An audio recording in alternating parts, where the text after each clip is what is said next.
Hey guys, this is Luke Owens with the Hub Gym. I've been working with Thrive now for maybe 5 months or so. Just wanted to give a quick review on what that experience has been for me. Within the first meeting or so after starting with Thrive, but after about 5 months now of working with them, I'll tell you that it's been the biggest stress relief I've ever had in regard to being in business and feeling like we're actually headed in a direction that's going to produce some pretty amazing results. Just from the accountability, the agenda, the weekly meetings, and me being held accountable helps me hold others accountable. So the experience overall has been amazing. Appreciate it. Look forward to many more years of progress.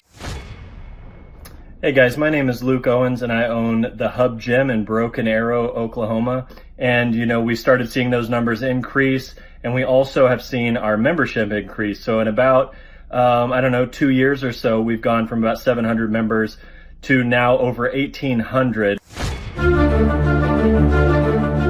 My name is Luke Owens, and I am the founder of the Hub Gym here in Broken Arrow. My wife and I had a vision for the Hub Gym to be the center of health and fitness in the Broken Arrow area, just to be a place where a multitude of people could come and feel comfortable getting healthy. Some shows don't need a celebrity narrator to introduce the show, but this show does. 2 men, 8 kids, co-created by 2 different women, 13 multi-million-dollar businesses. Ladies and gentlemen, welcome to the Thrivetime Show. 3, 2, 1, here we go! Started from the bottom, now we here. Started from the bottom, and we'll show you how to get here. Started from the bottom, now we here. Started from the bottom, now we here. Started from the bottom, now we here. Started from the bottom. Yes, and yes. Dr. Z, we have a 5-minute show Is that I think possible? is going to blow the minds of the listeners. Is that even possible? It is possible. Well, let's find And it. I'm going to take the show down and then take the show back up. So we have Luke Owens on the show, who is the founder of the Hub Gym. And I went to graphic design college with this guy at Oklahoma State University. Hub it up. And you and I reconnected at a conference, I want to say 3.5 years ago. Almost. Reconnected and it feels And you're a lighthearted so guy. good. I'm lighthearted. But I'd like for you to share, what were you on the verge of doing before you came to the workshop? Well, the morning that I learned about your conference, I walked into a local coffee shop and I sat down to write my suicide letter to my wife and family. Okay. Wow. There was a gentleman in the coffee shop that I knew, and he had just been to your last conference. And he said, hey, man, I think there's something that might help. And he knew me in the business and that might help your business. And I just increasingly got more and more pissed as this guy's talking to me, because that's not what I was there for. Sure. But he spun the computer around and I saw your face and I thought, I know that guy and I've done some work with him. And I'm not sure why that changed my mind or sort of put that on pause, but it did. And I'm grateful it did. Wow. And the thing about That's it intense. is, I spoke at a conference years ago where somebody else called me years after and said, he was actually a banker guy, and he said, I was on the verge of suicide and I saw you speak at the Community Bankers Association event in Vegas, and I literally was at the end. Yeah. Because my bank was on that stress test, wasn't doing well, and I had no idea how to market that thing. Yeah. And the stuff I applied, it fixed it. But then the philosophy about the F6 life stuff you teach, at Changed the time my it was F5. We didn't teach fun. This would be 2011 or 12 I was teaching this. And he said, it saved my life. And I want you to know that. And I go, and I mean, you're saying that, but do you really mean that? And he said, no, I seriously was on the verge because I couldn't figure it out. And I didn't know about the group interview, so I couldn't find people. Right. I didn't know about how websites work, so I couldn't get customers. I didn't know why reviews were important. I didn't know. Well, try being a graphic designer who went through school to teach you how to properly promote a business, and it's still not working. I was in business at that time for 10 years, and I don't know if you and Dr. Z remember that conference when I sort of like grabbed you both and spun you around and said, I have to do this with you guys. I don't advise people grabbing either Clay or Z, but I did that. That's where I was. A good spinning, though, is not a bad thing. I mean, it's just a general rule of thumb. But what I would like to do, because I wanted Z to hear that too, because that's why we do this. Is, wow, that's intense. I've met your wife, great lady. Met your father-in-law, great person. Hey, please explain what you have implemented. And I know you've got to go to do your rest of your life, but I have 5 areas I want to hit on in 3 minutes. We'll see if we can do it. The group interview. Yes. Getting to the top of Google. Yes. Firing idiots. Let's go there. Group interview. How's that helped your life? Well, I haven't sold a membership, and I don't remember when. I am no longer working as much in the day-to-day of the business. Instead, now I'm working on the business, and we're seeing growth. So we're 100 members away from our goal number that we've set together. And I also have time freedom, which was the first thing. You guys asked the question, what is your financial goal? I didn't have one at the time. I just wanted to be happy and be alive and have time freedom to be with my family, and I've achieved all of those things. You were a graphic designer. You went to school for graphic design, so you know how to design things. Yes. But they were unfindable because you were not anywhere near the top of Google. And Correct. now you are. So talk to me about adding content to your website, crappy content or good content, and getting reviews, because you're now beating billion-dollar fitness companies in the search engine results when people type in Broken Arrow gyms. How has adding crappy, consistent content to your website and getting reviews changed your life? Well, it's funny. This morning I was looking for an old ad, and I came through this folder that was just every week I was producing multiple different ads, multiple different offers, trying to get this thing to go. And, when you started asking us to write content, I'm like, man, I'm going to have to make this really great or whatever. It's just a matter of building that content so that Google can find you, and that's happening, and we're now at the top. Firing idiots. Dr. Z talks about this a lot. Unless you're a life coach, Z, you shouldn't Say 2 words. Bye-bye. Yeah. So Z talks about this, which might seem mean on the outset to fire people, but Z's always told me, hey, listen, if people change seldom, and if people need a life coach, then tell them they should go hire a life coach, but don't be a life coach unless you are a life coach. Right. Talk to me about firing idiots. Well, I ran my business as a life coach, hiring people who needed help, period. Because you're an empath. Right. And also, I wanted to feel good about how crappy I was being in my life. So I would hire people who I felt like were in a worse off shape than me and felt like maybe I could help them. But what I've learned is that you cannot get advice or take direction from people who do not have what you want, period. And so now I surround myself with people who have what I want in life, period. And if that's not you, there it is. You can go work at McDonald's until you are, and then maybe come work with us. I don't know. Yeah, wisdom is hiring people that are smarter and better at you than what they're doing. Absolutely. And because fear keeps most people from doing that. Fear of, are they going to take the business? Are they going to? Is everybody going to like them more than me? I mean, all the things that fear comes over here. Forget about that. Yep. It's the wisdom is to hire people that are smarter and better, more clever than you. Correct. And gather them up on your team. It makes your team much, much stronger. And if more people would do that, they would have better success rates. Now, I've worked with so many fitness companies, literally dozens. And when I've worked with fitness companies, they always are told these fitness conferences, you should change your offer every week, freshen it up. Every week there's a new offer, there's a click funnel, there's a new offer, there's a click funnel. There's a click funnel, there's a new offer, there is a new... So these marketing companies pitch it because that makes the money, because there's always something new to design. And it doesn't work. There's a new special. So it keeps them coming back. For 7 days. For 7 days and $77, you too could lose 7 pounds. Offer ends Sunday. Right. So this goes on. I mean, seriously, there's constant. And then make sure all your pricing ends in a 7. Sure. And do social media posts with you and celebrities. And it's just, you're spending your whole day on Facebook engaging with the men and women. Talk to me about creating a no-brainer and just sticking with that freaking thing for 3 years. We have never changed our no-brainer offer ever. What? We don't turn it off. It's been $1 for your first month since the beginning, and it will not change. How is that possible? Going back to what Z just said about hiring people who kind of push you to be better or make you a bit uncomfortable.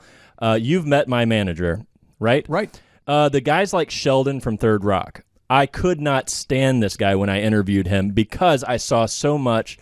He just was not like me at all. And so, but now Clay, he comes to our meetings and he has what I don't have naturally. And he makes me uncomfortable all the time, and that's why our business is growing. Right. Now, now you have grown from about 700 members. When we first started tracking, we didn't know how many members. Yeah, we weren't tracking, so I don't know. So you've gone from around 700 members-ish to on the verge of 1,900 members now. Correct. And 3 years, almost tripled the guy's business here. Great things are happening. Let's talk about creating a purposeful schedule, because you've met people. You've met a guy even recently who said he doesn't like me. And I've never met this guy. You've met a guy who said he doesn't like me. I've never met the guy. Right. But he's got an opinion of me. He didn't like me. Yep. I've met people that don't like Z, and you get down to a why. What? And it's because they hate because they ain't. Correct. So here's the deal. Z has told me and other people, I will not meet you for lunch. I appreciate you, but I will not, because I have other plans with my son or my daughter or with whatever I'm doing.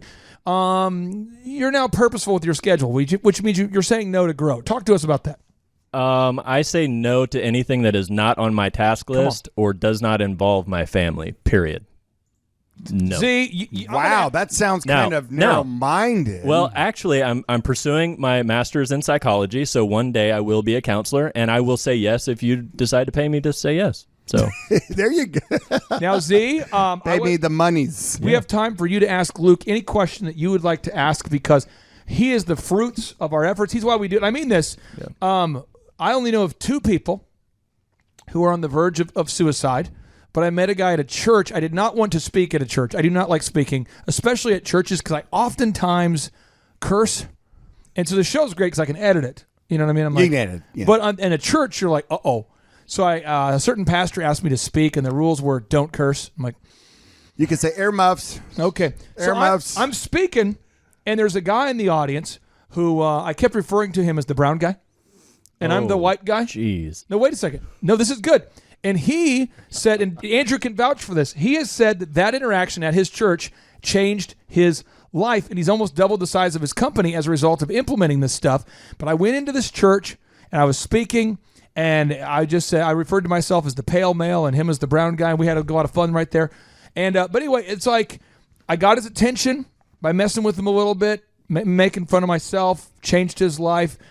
You're why Z and I do this. We have a lot of fun doing this, but you're why we do this. Z, what question would you have for Luke, or what feedback do you have for Luke? Luke, how many men have looked at you with the seriousness in their eyes and a voice like this and said that they were your father? Way too many. Yeah, okay. It's just okay. You got to play a little Star Wars. And we're right across from each other. Yeah, That's yeah, great. yeah. Clay was expecting a little Star Wars, like, Luke, you are my son. Sorry, I was kind of slow on the trigger today.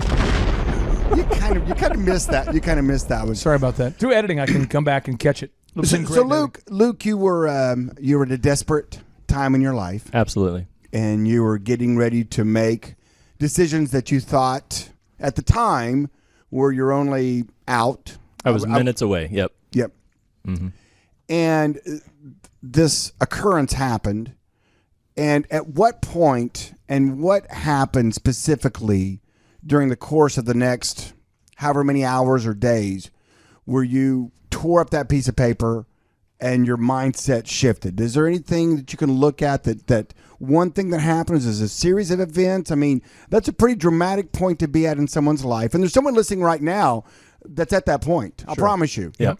And it's a horrible thing that's going on in culture these days. I mean, people out there, we all look at this Instagram and Facebook and think everybody's having these perfect lives, and then they take their life because they're not. Right. And that's the reality of what's going on. Right. This fake life that everybody posts on social media, it is not reality. But that aside, we know there's people out there right now at that juncture or close to that juncture in their life. What turned it around for you specifically? And can you speak into someone who may be getting ready to go to a Starbucks and write that letter out? Yeah. So, I mean, I don't know what exactly to say to a person that's maybe going to do that now, other than reach out to somebody, because there are people there for you, even when it seems super dark. I'm not a religious person, but I'm very spiritual, and I truly chalk up that transition to a God thing. I truly do, because it makes no other sense to me whatsoever that... And I picked on you a lot at the conference because I felt that God thing. Yeah. I told Vanessa, I don't know what it is, but this guy kept doing it the whole conference. I think I probably called on you more than I've ever called on somebody at a conference. Did you remember that? I kept being like, Luke? Yeah, sure. Right, Luke, you wore red shoes. Yeah, absolutely. Yep. And so I'm grateful. I can say that. I have 3 beautiful kids and an amazing wife. Yep. And I could not imagine having put them through something like that. Sure. So I am extremely grateful. Well, Luke, we're grateful that you would have the courage to come on and share your story. A lot of people wouldn't do that. So on behalf of the Thrive Nation and the 500,000 people listening, thank you for being you, man. And we're going to go interview somebody else with a story that's less epic, but still great. But I Awesome. appreciate you so much. Thanks, you, Clay. Luke. Good Thank seeing you, buddy. Thank Good you, seeing Z. you. All Take right. care. And now, without any further ado, 3, 2, 1, boom! You have questions? America's #1 business coach has answers. It's your Broda from Minnesota. Here's another edition of Ask Clay Anything on the Thrivetime Business Coach Radio Show.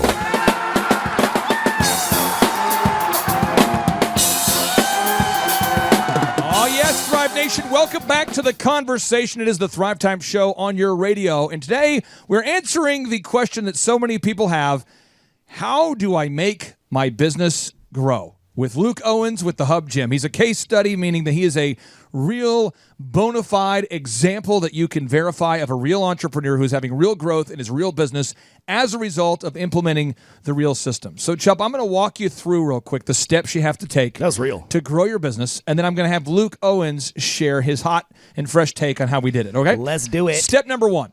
Luke had to establish his revenue goals. All right, step 1. Step 2. He had to establish the number of customers he needed to break even and to achieve his goals. Step 3, he had to establish the number of hours that he was willing to work on his business to grow the business. Step number 4, he had to determine his unique value proposition, what makes the gym different from other gyms. Step 5, we had to improve the branding, right? Step 5, improve the branding. Step 6, we had to create a 3-legged marketing stool. Step number 7, we had to create a sales conversion system. Step number 9, we had to create repeatable systems, processes, and file organization, a.k.a. checklists, the whole deal. Step number 10, we had to learn how to manage people effectively. Step number 11, we had to create a sustainable and repetitive weekly schedule. Step number 12, we had to learn human resources and how to recruit people. And step 13, we've had to learn how to do our accounting. So step number 1, Luke, talk to me about the revenue goals. I'm not asking you on the air here to share your specific numbers, but why was it so important for you to start tracking your numbers, and how has that helped you? Well, initially, that was the first question that Chubb asked me, like, what is your financial goal? And at that time, it was kind of tough to identify that, right? So, which taught me that if you're running a business, you probably should have some idea of where you are financially and where you want to go. Ooh, nice. So that was the first lesson for me, is I hadn't identified that, and I obviously was not running business properly because I would say I didn't care about the money. Well, unless you're a nonprofit or independently wealthy, I think you should. Yeah, and that was a thing that I see with a lot of new clients, Clay, and tell me if you see this as well, is a lot of people they're in the burning fires, they're in the day-to-day, and you say, what are your revenue goals? Where are you guys at right now? And they're like, I feel like... Yeah. And that's not a good place to be. You need to know when it comes to your bank account, because if you run out of cash and you can't pay your team, you are hosed, homie. Well, what you're going to have to do is get out a whiteboard today. Get out a whiteboard. If you don't have a whiteboard, go buy a whiteboard. Build a whiteboard. Get a whiteboard. And I want you to write down the financial goal that you have for yourself and your business. So I'll give you an example. Elephant in the Room, our men's grooming lounge. I can be very transparent with the listeners. We only want to have 4,000 members there, okay? And we essentially already have 4,000 members. And what you mean you don't want to grow the business? Exactly. Our business, Elephant in the Room, is designed to serve it's designed to be a home run on the levels of the 3 Ps, okay? We want to have a great profit. We want to have great people that work there. And we want to make a product that we're proud to serve the community, okay? Right. We want to have a product or a service that we're proud of. That's the P number 1, the product or service. 2, we want to make a profit that makes sense. And 3, we want to have great people that work there. And so we've decided we're probably going to open up a 4th store to service a different part of Tulsa because, Luke, whether people love the Hub Gym or not, the reality is very few people are going to drive 25 miles to get their hair cut. So for Elephant in the Room, I mean, there's a lot of people that don't come to our locations because it's not practical to drive from the west side of the river over to the east side of the river to get your hair cut, is a general rule. And at the Hub Gym, it's probably not super realistic for a ton of people from Owasso to drive to the Hub Gym. And so it's kind of a deal of like you have to know how many members that gym can support, how many members you want to get to, and then your growth needs to be once you hit that number, you can decide, do I want to open up another location? Do I want to just optimize this location? But I think in your mind, you have to know kind of, and I'm not asking for a number, but I think you have probably a number of how many members that gym can probably support. Yeah, and our initial goal was to get 1,000 members, and today we're sitting at about 1,350. Yeah, and so I don't know that we've met that threshold, but I would say at this point maybe 2,000. That's kind of what I'm thinking about, 2,000 members. But it's so important that you write down a number out there because we've had so many people approach me with Elephant in the Room saying, "Hey, what if we team up?" Like as an example, there is a local adult beverage business. They make local IPA beers. They make local. It's a local brewery there, Chup, and they've said we should team up and do a competition where whoever has the best beard wins free beer or something like that. And that's a great idea, right? Except I don't want to do it. There you go. Because I don't want to team up. I don't want to be a part of the community. I don't want to do any events. I don't want to do anything at all related to local events. We give money back. We take $1 from every haircut, and we give that money back to the boys' home there in Tulsa. So for the first when you come in to get your haircut for $1, the first time that $1 goes back to the boys' home. And really, I don't want to team up with any other organization other than the boys' home. And Chup, why is that important that I know what charity I want to give back to and the only charity I want to give back to? Yeah, because the business is a vehicle to serve you and get you to your goals, not everybody else's. So it doesn't matter how many great ideas or good things that people can bring to you. If it's not on your goal list or on your schedule or your plan, you don't have to do it. I've had a ton of people come to me and say, "Hey, why don't you open up a 4th location in Owasso?" Yeah. And I haven't done it. You know why, Chup? Because you don't want to. Right. And Chup, you know why I'm not doing that local brewery thing? Because you don't want to. Right. And you know why I'm not going to do the big old what is it? November, the Movember, where you have like a cancer awareness where you don't shave. You know why I'm not going to do that? Because you don't want to. Right. Yes. And you know why I'm not going to team up with like the downtown. What's the downtown Sobo district, the South Boston? Yeah. Why I'm not going to team up with them to do some kind of local fun run? I think it's because you don't want to. Right. And these are all things I don't want to do. In fact, I don't want to do anything other than to service those 4,000 customers and to hit the 3 Ps. Great product that I'm proud of, to have great people that work there, right? And to have a great profit. Don't forget about the W. What's that? The wall that you live behind. Right, I love living behind the wall. That's another thing that you like. Now, step number 2, right? Step number 2. You have to establish the number of customers you need to break even.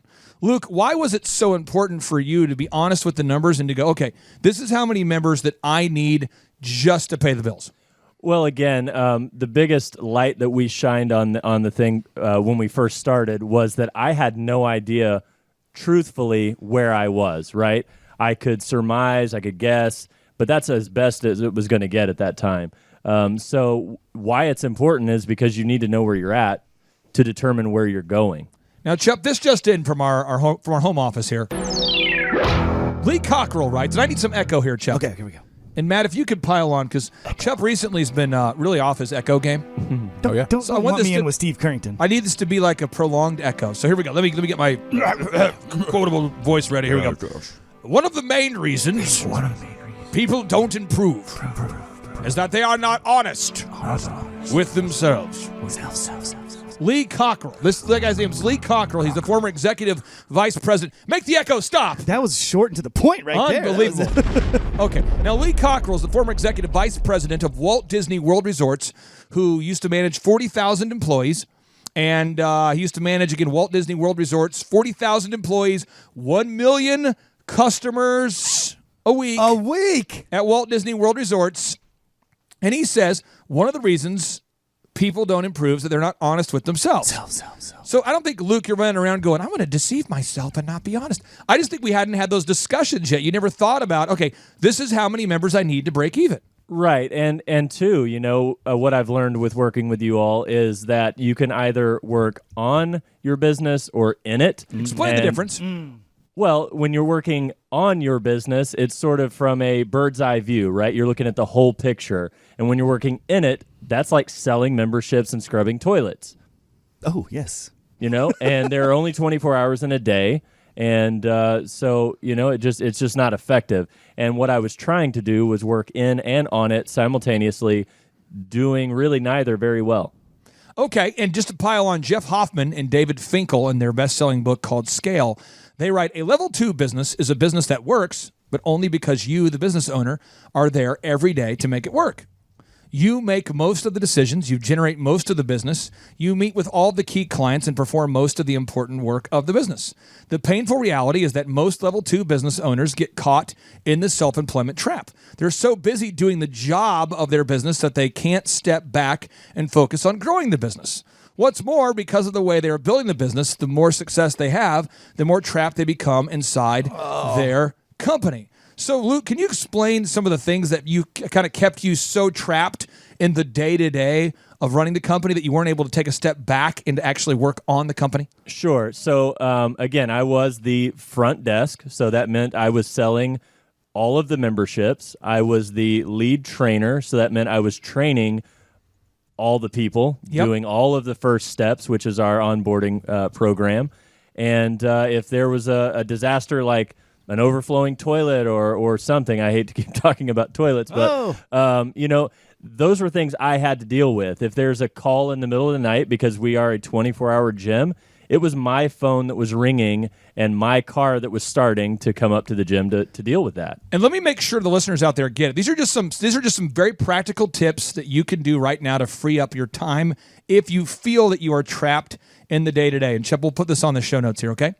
One is establish a rule with your team to only talk to you at your daily meeting. So like daily, just have a huddle and establish to your team, do not call me, do not text me outside of that particular daily huddle. And then step number 2, create an org chart of who they should reach out to if they have an emergency. I see so many business owners, Chuck, though, that have their phone on them. As an example, like today, I basically every Friday I turn my phone off at about noon, and then my phone is off until Sunday night, and then I guess it'd be off until basically Monday at about 6 a.m. So my phone's off, 48 to 72 hours in a row there. Right. And some people say, how in the world can you do that? Well, I've established an org chart. So at the elephant in the room, my son was selling Boy Scout popcorn. Boy Scout popcorn this weekend. By the way, he sold $490 of Boy Scout popcorn. He's got about Way to go, $700 more to sell to hit his goal to go to Disney World. Yeah. So we're getting close there. But he goes to the elephant in the room, so I dropped him off at 8:15 on Saturday. He goes in there. Wendy helped him, and he's selling popcorn. I checked on him at noon, and then I checked on him at 5, just to make sure he's doing good, picked him up, that kind of thing. And he's learning the dark art of sales. But I don't have a constant stream of text messages coming in with emergencies throughout the day. Now, I know on Saturday at the 3 stores, we had at least 2 to 3 quote-unquote emergencies. Absolutely. On Saturday, because every Saturday we have 2 to 3 emergencies. And this might blow the mind of the listeners, but every week we have, and Chuck, you've been in our management meetings on Monday. Every week, do we not have some kind of emergency? Always. You've got how many customers again? There's about 4,000 customers, about 90 employees. How could you not, right? With that many employees and that many customers coming in, there are going to be issues. And if you think you can run a business that's that interactive with the community and not have issues, you're not telling yourself the truth. And so you have to be proactive, like Clay's saying, and deal with these things at one time instead of every single time stream of consciousness. But I think a lot of business owners, Luke, they make themselves available for every second of the day. They make themselves available because they've been reading a lot of these motivational books. They've attended a lot of these motivational seminars. And Ben Horowitz, this is a guy who sold his company, Opsware, to Hewlett-Packard for $1.6 billion. He writes, every time I read a management or self-help book, I find myself saying, that's fine, but that wasn't really the hard thing about the situation. The hard thing isn't setting a big, hairy, audacious goal. The hard thing is laying people off when you miss the goal. The hard thing isn't hiring great people. The hard thing is when those great people develop a sense of entitlement and start demanding unreasonable things. The hard thing isn't setting up an organizational chart. The hard thing is getting people to communicate within the organizational chart that you've just designed. Come on. The hard thing is not dreaming big. The hard thing is waking up in the middle of the night in a cold sweat when the dream has turned into a nightmare.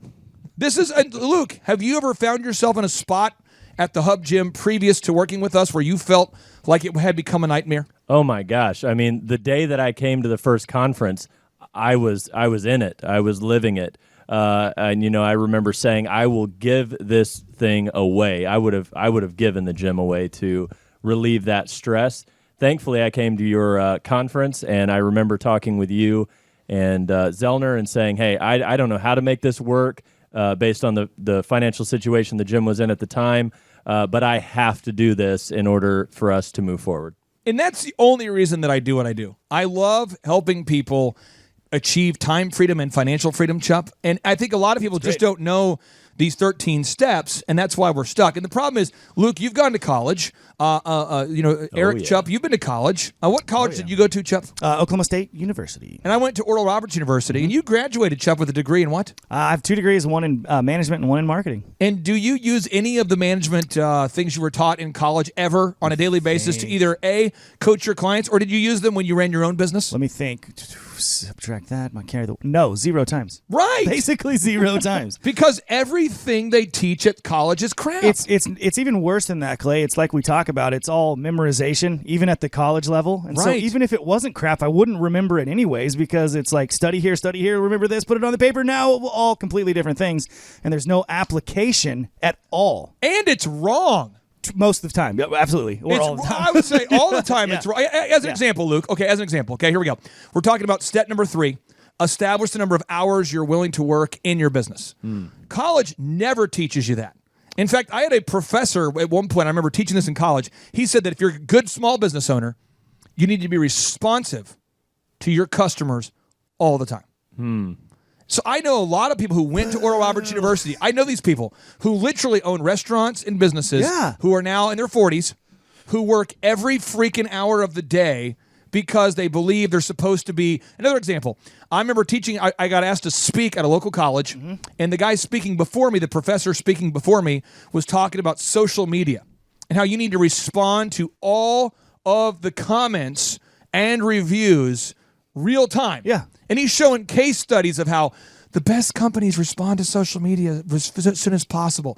Chuck, if I did respond to all the social media comments, could we possibly grow elephant in the room? No, and that's the whole thing is like scale out those ideas, everybody. If you've got a new concept or a new idea, Clay talks about on the show, if like your main marketing strategy is networking, scale that idea out. Where does that take you? Is that actually even possible? And that's what we're saying is it's not even possible to respond to every single message. You wouldn't have time to be proactive and prepare. Luke, have you been to some of those chamber events or networking events where somebody's speaking and telling you the importance of making sure that you're involved in every community event and that you network constantly and that you need to constantly update your social media status? Have you ever seen these kinds of events? Yeah, of course. And thankfully, my first business partner told me, he kept an eye on me, right? And so one day I left to one of these networking meetings. Right. And being the only person in the gym, that meant the gym had no one there. I was gone for like 3 hours or something, networking, trying to build my business.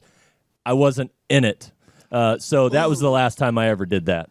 There's one group, I can't seem to place the name, Chup, and I don't want you to help me figure it out either, but it's called, I think it's called 1 million containers. Something like maybe. Or 1 million mugs. Mm-hmm. 1 million 1 million containers.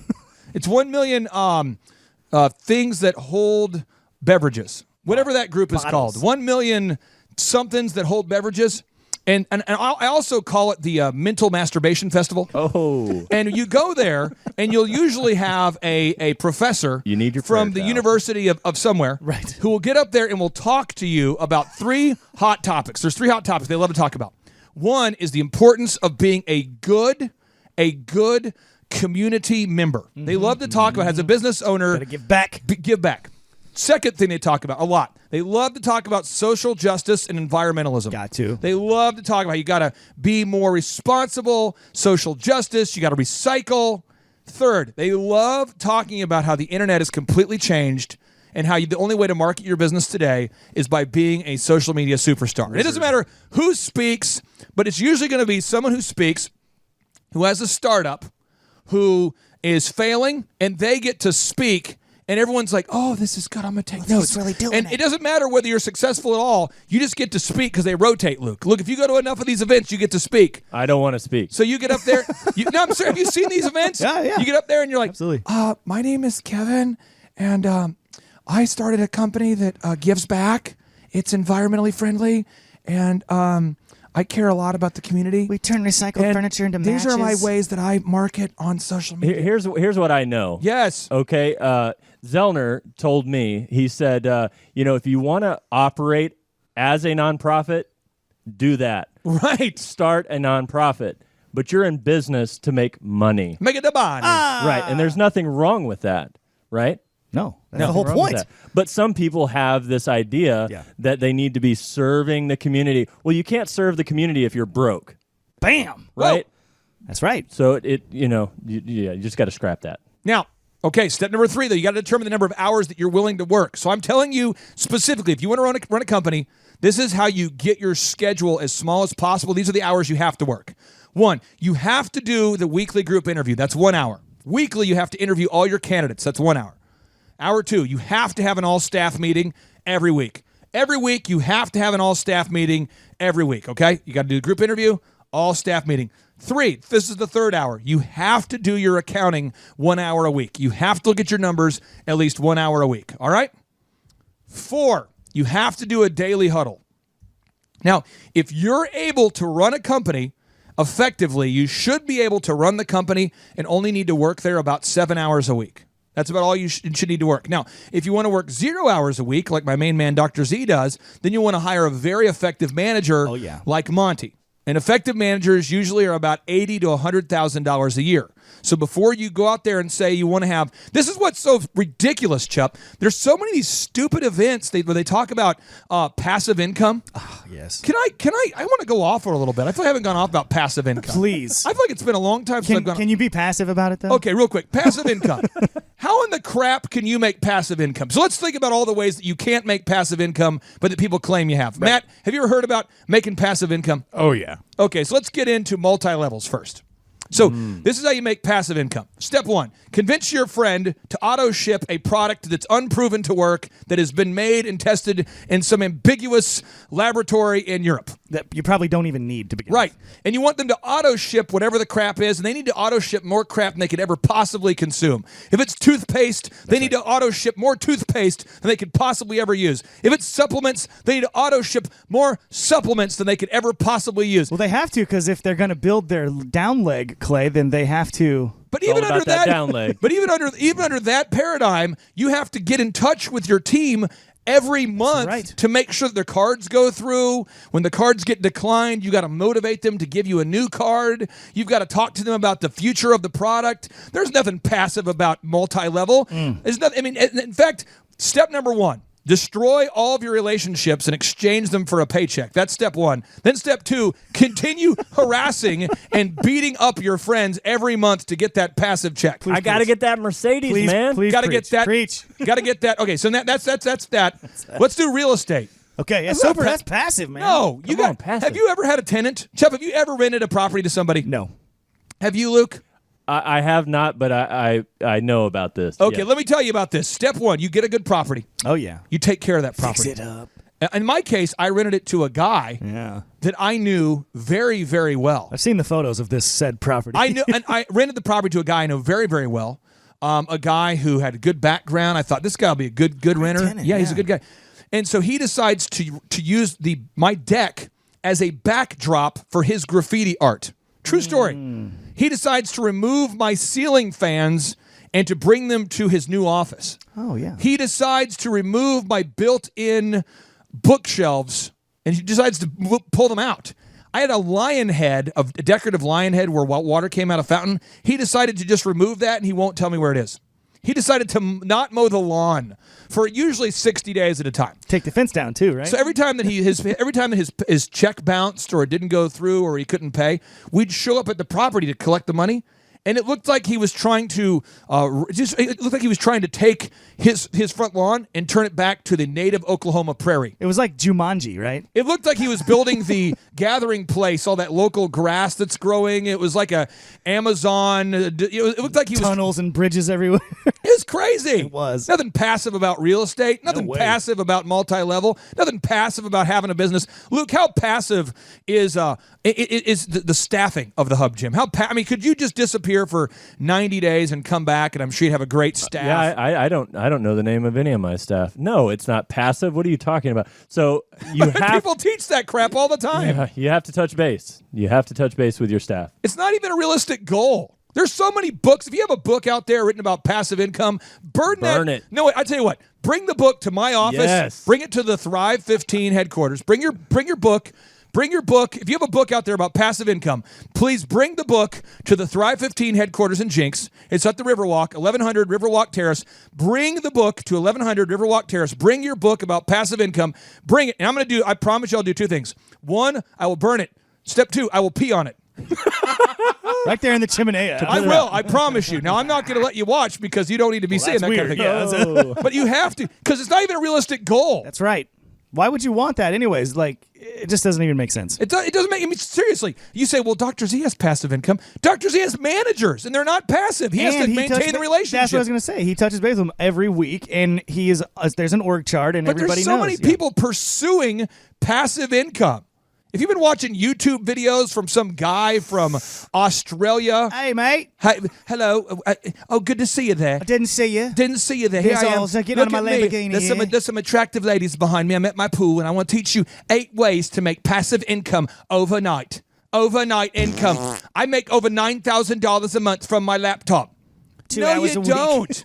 You don't. Why are you recording this commercial right now, you liar? Why is this even a goal? Right. It's unbelievable. And then I see the chambers give you a goal like your business should reinvigorate downtown. What? How is that a goal that your business downtown should reinvigorate itself? So I move my business down there. So step 4, you have to determine your unique value proposition. This is what makes you different. Now, Seth Godin calls this the purple cow. Eric, if you had to describe what makes the Hub Gym and different from other gyms, how would you describe that? Well, first of all, I would describe the just the look of inside the gym. A lot of the gyms, the big box ones you go to, they're very sterile. There's no, like, it's all the same. Everything looks exactly the same, and you can tell Luke has taken time to plan out each workout area. There's inspiration. There's art everywhere all over the walls. It's eclectic, but not in the homeless kind of. And we're going to continue taking it to the next level. Yeah, that's right. I mean, it's going to continue getting better. He's got a Grow-rilla. I mean, come on, man. Oh, yeah. Can you tell us about the Grow-rilla, Luke? Man, this guy is great. When you told me buy an inflatable gorilla, 20-foot gorilla, I thought, what in the heck are you thinking, right? But he didn't say that. He just did it, and that's a good thing. I just did, yeah. If Clay says it, I'm doing it. Let's just do it. But we put him out, randomly as weather permits. And people pull in. It's crazy. Isn't it crazy? A large inflatable gorilla. How tall is this gorilla? I literally think he's like 20, 30 feet, something crazy. I don't know. It's people huge. just show up. They drive in, and they specifically mention the gorilla. Exactly. So it's a purple cow. Now, a purple cow, according to Seth Godin, the best-selling author who sold his company Yo-Yo-Dine to Yahoo for $30 million, writes, in a crowded marketplace, fitting in is failing. Not standing out is the same as being invisible. Boring is invisible. Remarkable people and products get talked about. So I ask you there, Mr. Thriver, Mrs. Thriver, what makes your company unique? Think about that. Really think about how can you make your product stand out in a crowded marketplace? Now, step 5, you got to improve that branding. Now, the branding is, I think a lot of people can get woo-woo about this, Chuck. There's a lot of woo-woo. So I'm going to read the notable quotable, and I'd like to have Matt break it down, because, Matt, you work at the Thrivetime Show offices. I'd love to get your take on this. You are not a business coach. Right. I'm not asking you to be one, but you are a guy. You're a man of the world. Oh. You know what's going on. Okay, here we go. This is what Michael Levine. By the way, Michael Levine, my wife and I just signed Michael Levine to be our PR consultant That's for right. the Thrivetime Show. So Michael Levine, he's the PR consultant for Michael Jackson, for Prince, for Nike, for Nancy Kerrigan. Pizza Hut. And for myself. So this is what he says. He says, if you give someone a present and you give it to them in a Tiffany box, it's likely that they'll believe that the gift has a higher perceived value than if you gave it to them in no box or a box of less prestige. That's not because the receiver of the gift is a fool, but instead because we live in a culture in which we gift wrap everything. Our politicians, our corporate heads, our movie and TV stars, and even our toilet paper. Matt, why does branding matter so much? Because branding's all in the mind of the buyer. If you can make your product or your service stand out and it seem like it's worth more, well then in their mind it is worth more. So, Luke, we've had to go out there and optimize your website, the look of it. We've had to optimize your logo. We've had to optimize your one sheet. We had to optimize your marketing videos. We had to optimize signage, optimize exterior lighting. And we're really never done optimizing things. There's some really neat, we talked about on Friday, some neat things that are going to be updated in the gym. Yeah. Can you talk to me about why branding has, or how branding has impacted your business the most? Yeah, absolutely. So we have the U in our logo, right? My wife and I spend a lot of time thinking about those things. And it's you, babe. It's all about you. And there is a sign with our U on it in another place in town, and people are recognizing it, right? Oh. And initially it was, you're not Nike, so the swoosh doesn't work. And it's working now. The people recognize the U, and it's synonymous with the hub. And your idea to embroider the U on your head is a really controversial idea. I'm glad you haven't pulled the trigger on that one yet. But now, step number 6, you want to create a 3-legged marketing stool. Now, a lot of people get woo-woo about this, Chuck. Woo-woo, woo-woo. They feel like marketing is a theoretical, always changing event of the week. Event of the week. People feel like marketing is the event of the week. Clay, it's getting stale. We got to change it up. So what I'm going to do is I am going to read to you a notable quotable from Chet Holmes. Now, Chet Holmes is the best-selling author of The Ultimate Sales Machine. He was a partner of Charlie Munger, who is Warren Buffett's partner. Okay, so this is Chet Holmes. His book is called The Ultimate Sales Machine. He passed away a few years back, but I want to read you his notable quotable. He says, the missing ingredient for nearly all of the 1,000-plus clients I've worked with directly to improve their business is pig-headed discipline and determination. We all get good ideas at seminars and from books, radio talk shows, and business building gurus. The problem is that most companies do not know how to identify and adapt the best ideas to their business. Implementation, not ideas, is the real key to success. So, Luke, can you share what the 3-legged marketing stool is that we've been implementing there at the Hub Gym? I can. So we have been running Facebook ads. Facebook ads. Do we ever turn them off? Never, and it's never changed, right? Oh, you still running? Yes, I'm still running it. It's working. And then we do Google ads as well, and AdRoll. I think those retargeting ads. The retargeting they follow ads. you around. Right. So search engine optimization. Yeah. So that's what I want to doing. make sure we're recapping the moves here. Okay, we never stop optimizing the website. This month we're putting back about $2,000 into search engine optimization. Yep. We never are done. We are never done gathering reviews from our real clients. Never? We're never done we're never done running our Google ads. Never?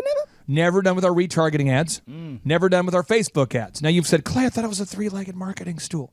The way it works is you don't want to add a new leg until you have 3 stable legs. Right. So let me just give you an example.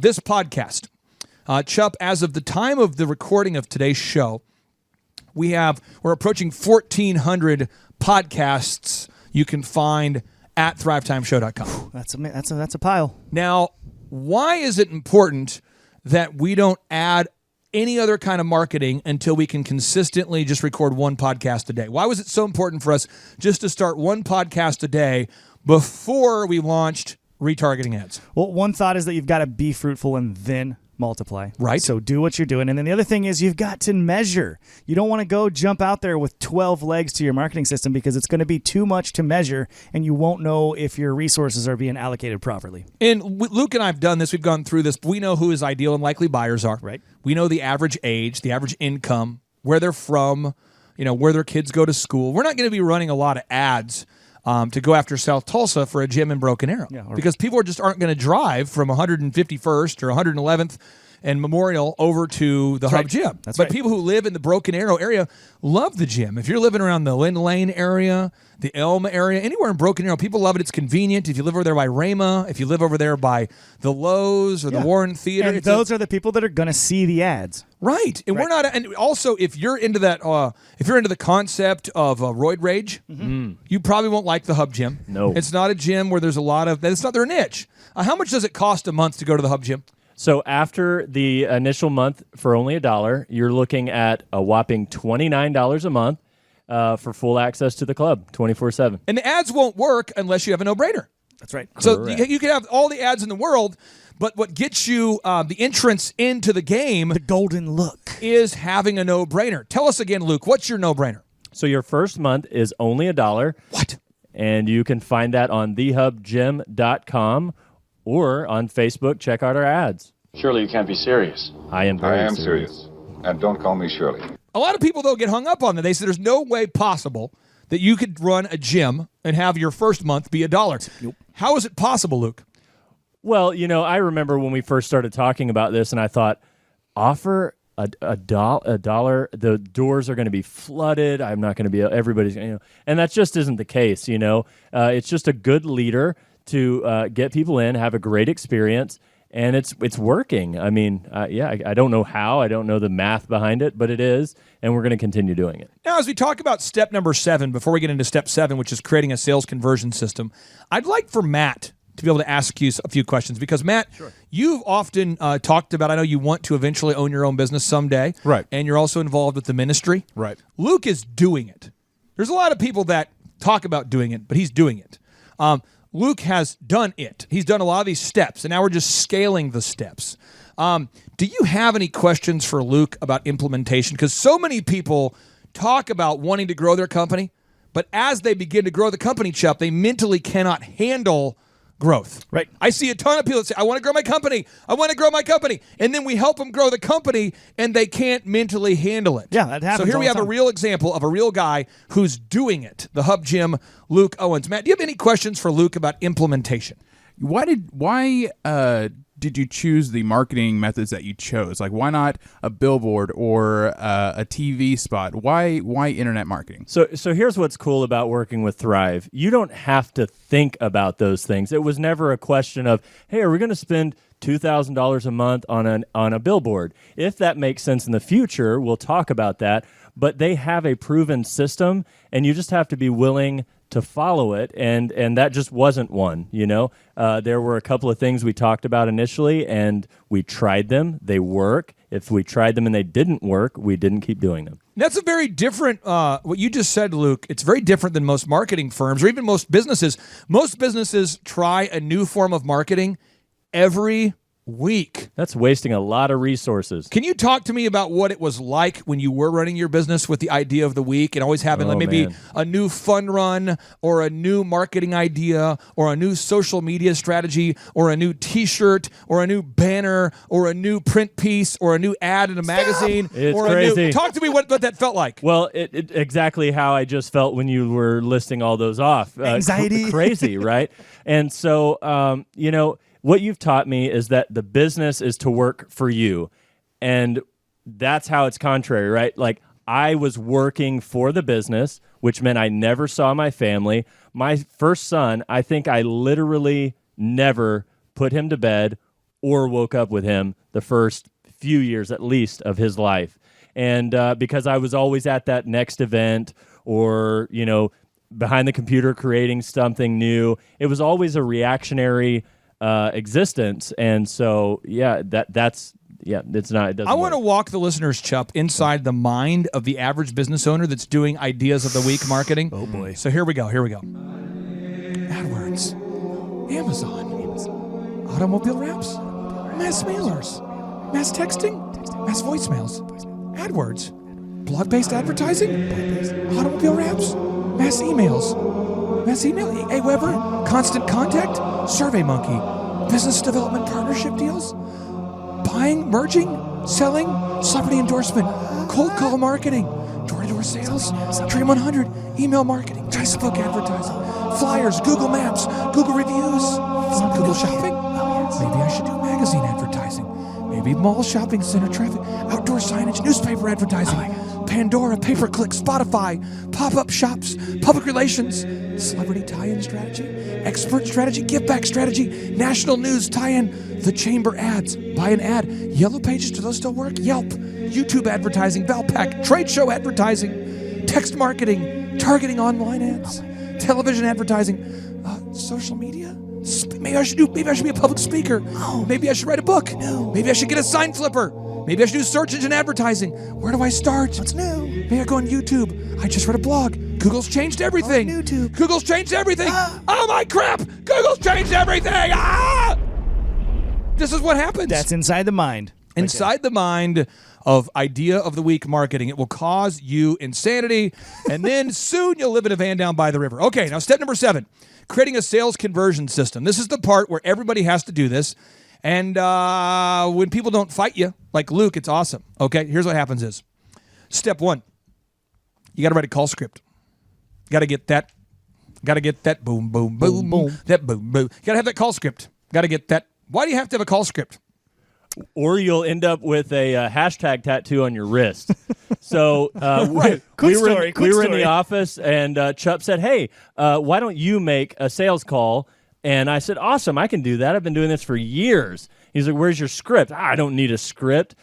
We get on the phone, and I have right there in the meeting. It was great. It was crazy town. And so the phone answers, and I start to speak, and I lose my mind. And then I start cursing on the phone, like I don't know what to say, and this is still live. And then I realize it's live, and so I just hang up, and we all lose our mind. Like, what are you doing? And then he brings Marshall in to share in this awesomeness, and Marshall says, "Why didn't you just hit the pound sign? I guess that stops the call or does something." It was a voicemail. You were leaving. Yeah, he was leaving a voicemail. Which you should never do. And so now I have an awesome hashtag tattoo on my wrist. It's a reminder of that one I never want to fail. forget that. You got to create an inbound sales script and an outbound sales script, okay? Then you have to have a pre-written email that goes out. Pre-written emails. You got to have pre-written text messages. You got to create a sales one sheet. And you've got to use Clarity Voice or some recording program to record your calls. And in your case, Luke, you guys are more of a gym than like a personal training business, right? But let's say in the gym, or if you have a personal training company, you got to install cameras. And why do you have to install cameras in the actual gym? How is that helpful when you put cameras in the gym? Well, you can review what your staff and your clients are doing. You're dealing with people, right? So things happen, and you definitely don't want to be about somebody's opinion or word. You want to know and be able to verify. That's what you do. You got to record your calls. You got to put in video. That's why things are growing at the hub. Now, step 8, the Ocho. You got to figure out what it costs you to acquire a new customer. Determine the sustainable customer acquisition costs. Determine the sustainable customer acquisition costs. Why is it so important that we track every single week, Luke, how much you're spending on advertisement and how many new members you're getting? Well, because that converts to a cost per member, and you want to make sure that you're converting at a rate or spending, the money you're spending is converting those members at that rate, at the cost. And you can scale it up then. Right, it's $40 per new member, then you can decide if you're going to scale it up. That's right. And this is the first steps to, let's take the Hub Gym or Elephant in the Room, right? You know if your no-brainer is working based on knowing these numbers. If you don't know what these numbers are, you don't have your customer acquisition cost, and you don't necessarily know if your no-brainer is a good deal for you as a business owner. I see so many people saying, I'm not going to spend any money on advertising. I'm going to market on social media. Oh, yeah. What's that going to cost you? Like your whole day? Yeah, your whole day writing your viral tweets, you genius you. Yeah, telling people that already know about you. Like, that doesn't help.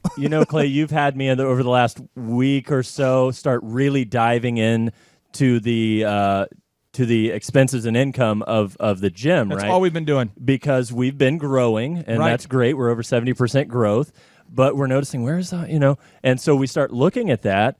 And we get to see where we're spending money. You say make cuts. Well, before a couple of weeks ago, I would have said there's nothing to cut, and we've cut over $2,000 a month. $2,000 a month. So we've generated $24,000 a year of extra income as a result of just cutting things. And by the way, no one got laid off. No. We didn't sit there and fire people. We just got rid of unneeded expenses. And it's very easy for those expenses to creep up by entropy, by default. They just happen. So you've got to be very mindful of your expenses. Now, step number 9. Once you've begun to sell things and you're growing, now you got to create repeatable processes. Essentially, don't over-spiritualize this. You've got to have a checklist for everything. Luke, how has having a checklist for everything helped you? It's helped me immensely. It's sitting right next to me here on the table, and what that allows me to do is say no to a lot of things. If you're not on my list, and it's just something I don't have to say yes to, right? And so it's allowed me to say no, and it keeps things out of my mind. I don't have to remember everything, which in turn means I'm going to forget everything.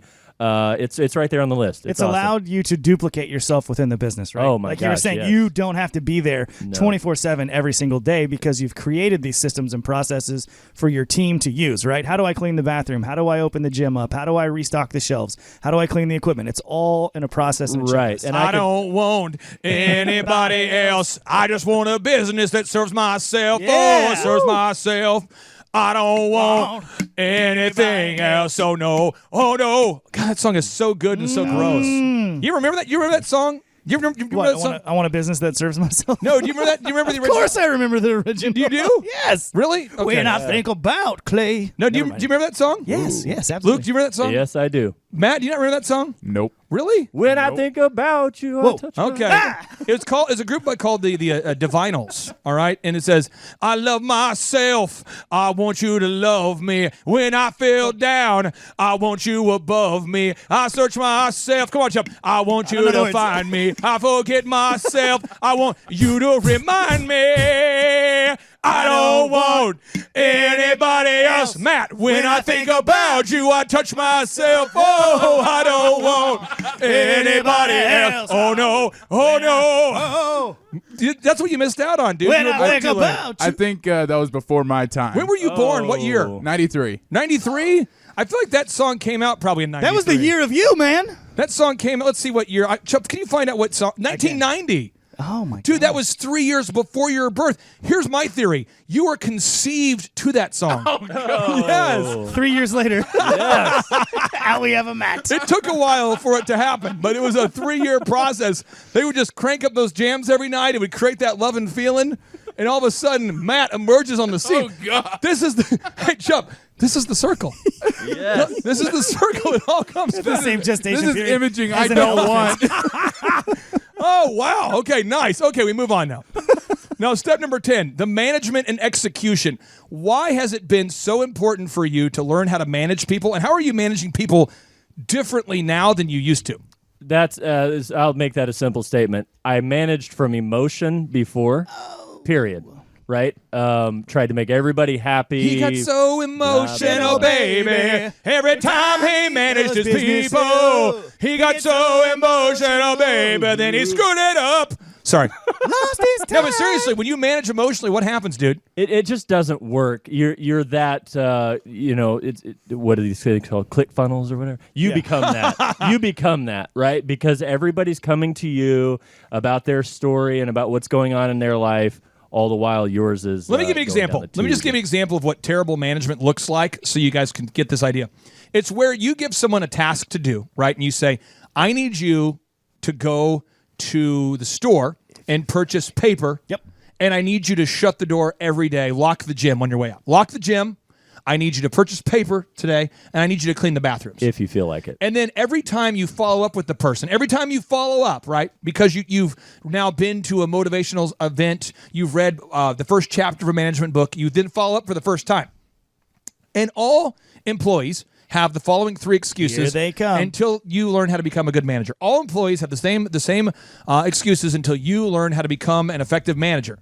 Now, the employees that don't give you these excuses are what we would call A players, and that would represent 20% of the workforce. But everybody else has these 3. I'm sure you've heard these. They say, I forgot. That's excuse number 1. I forgot. I forgot. The second thing they say is they say there was a miscommunication, right?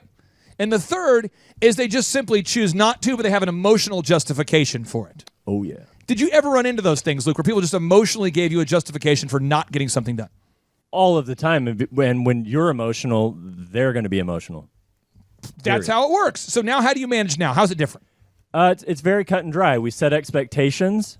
We hold people accountable.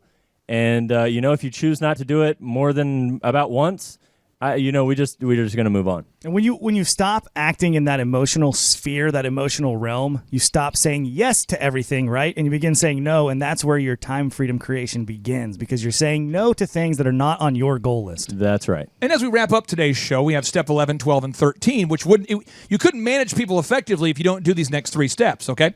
So step 11 is you have a repeatable weekly schedule. You now have a weekly staff meeting, and you have daily huddles where you know if something's weird before it gets out of control.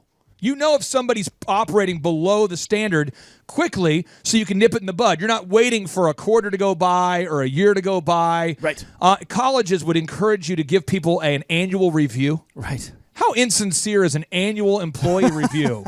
You meet with somebody at the end of the year and you just remember like the last things they did in the last 2 weeks. Yep. And then that somehow becomes a summary of their annual. No, what you do is you meet with people. You have a weekly schedule where you have a weekly staff meeting and a daily huddle. And if something gets weird, you can nip it in the bud because you have a repeatable schedule that your employees can count on. You must create a sustainable and repetitive weekly schedule. Step 12, human resources and recruitment. You're never done doing the group interview. Why can you never stop doing the group interview, Luke? Well, I don't want to be behind the desk selling memberships anymore, so I've got to have people in the batter's box, if you will. Nice. Now, step 13, you've got to do your accounting and automate the earning of money. What you have to do is you have to sit there and do your accounting, and you got to be intense about paying yourself first. You've got to, in your mind, you got to automate this concept of I'm going to pay myself first. I'm going to do my accounting, and the way I do accounting with you, I've been helping you the last month or so on this. It's very active. Yes. It's very, it's like offense meets accounting. Accounting typically is something people do if they have time, but we make it an aggressive thing. And we're aggressively cutting wasteful spending. We're aggressively focusing on paying you. And why is it so important that we focus on paying you, Luke? Well, I've got a certain level of lifestyle that I want to attain. I have 3 children and a beautiful wife and a dog. They all need food and shelter. So it's kind of one of those things. And I don't want to work 80 hours a week like I have for the last 12 years. So, but by default, yeah. you weren't paying yourself. No, I was not. So everybody who worked there was making more than you were. And I'll tell you, doing this active management of the funds, we found over $4,000 in errors day before yesterday. Yep. We would not have found those. They would have been gone for the month, which skews everything. I was able to deposit that money into the bank. You've got to be intense about your accounting and schedule a weekly time to do your accounting. My name's Clay Clark. I'm a business coach. I do this because I believe in you. I believe in your power to change.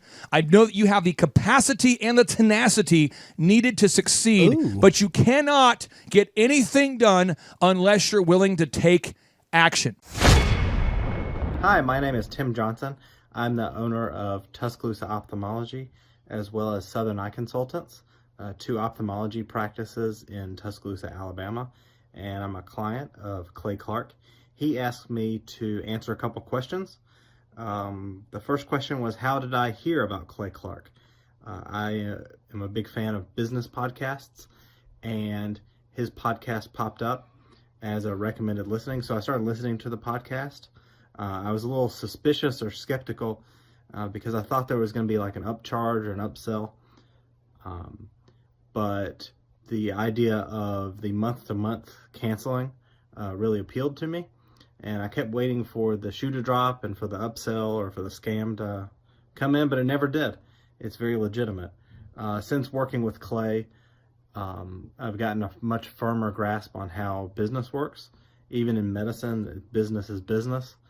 I've learned a lot about marketing, especially how Google reviews work and how important that is. And that's very important even in medicine. At least once a week, if not every day, I get a new patient because somebody Googled eye doctor in Tuscaloosa or ophthalmologist in Tuscaloosa, and you'd be amazed how many patients just look for an eye doctor that way. And so he's really changed our business. Our business has grown a lot, maybe 15 to 20% this year. And so we're really grateful for the things he's done for our business. And the last question was, when did I perfect the laugh? I would say that you can never perfect the laugh. You just keep working at it, and just keeps getting better and better each day. But you got to keep working at it. Thanks. Hi, I'm Dr. Mark Moore. I'm a pediatric dentist. Through our new digital marketing plan, we have seen a marked increase in the number of new patients that we're seeing every month, year over year. One month, for example, we went from 110 new patients the previous year to over 180 new patients in the same month. And overall, our average is running about 40 to 42% increase month over month, year over year.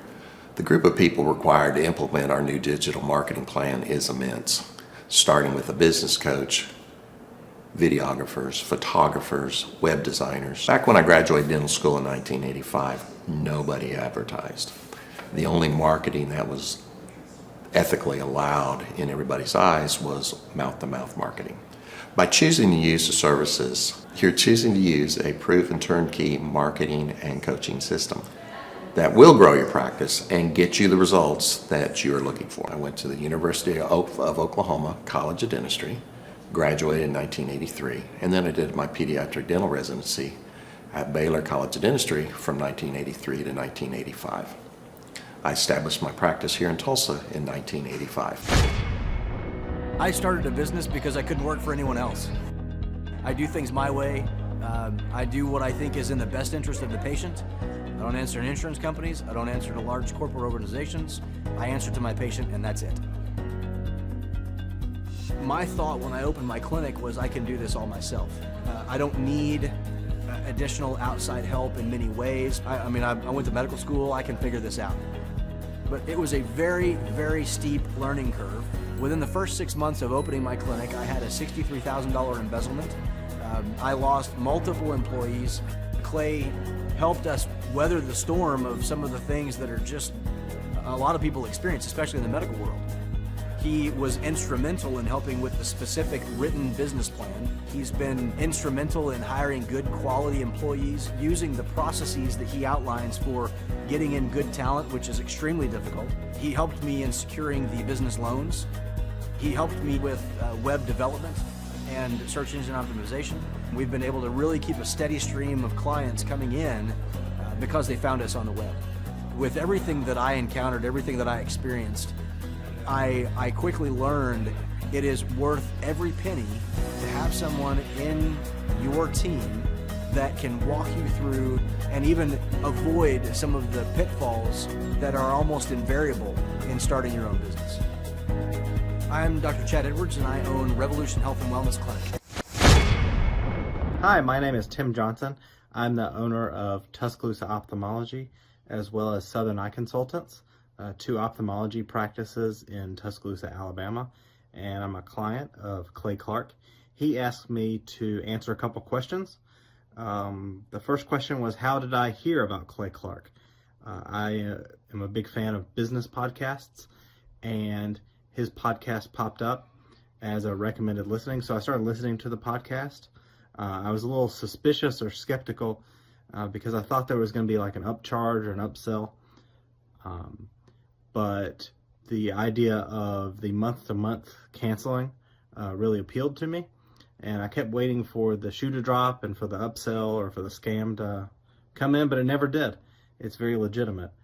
Since working with Clay, I've gotten a much firmer grasp on how business works. Even in medicine, business is business.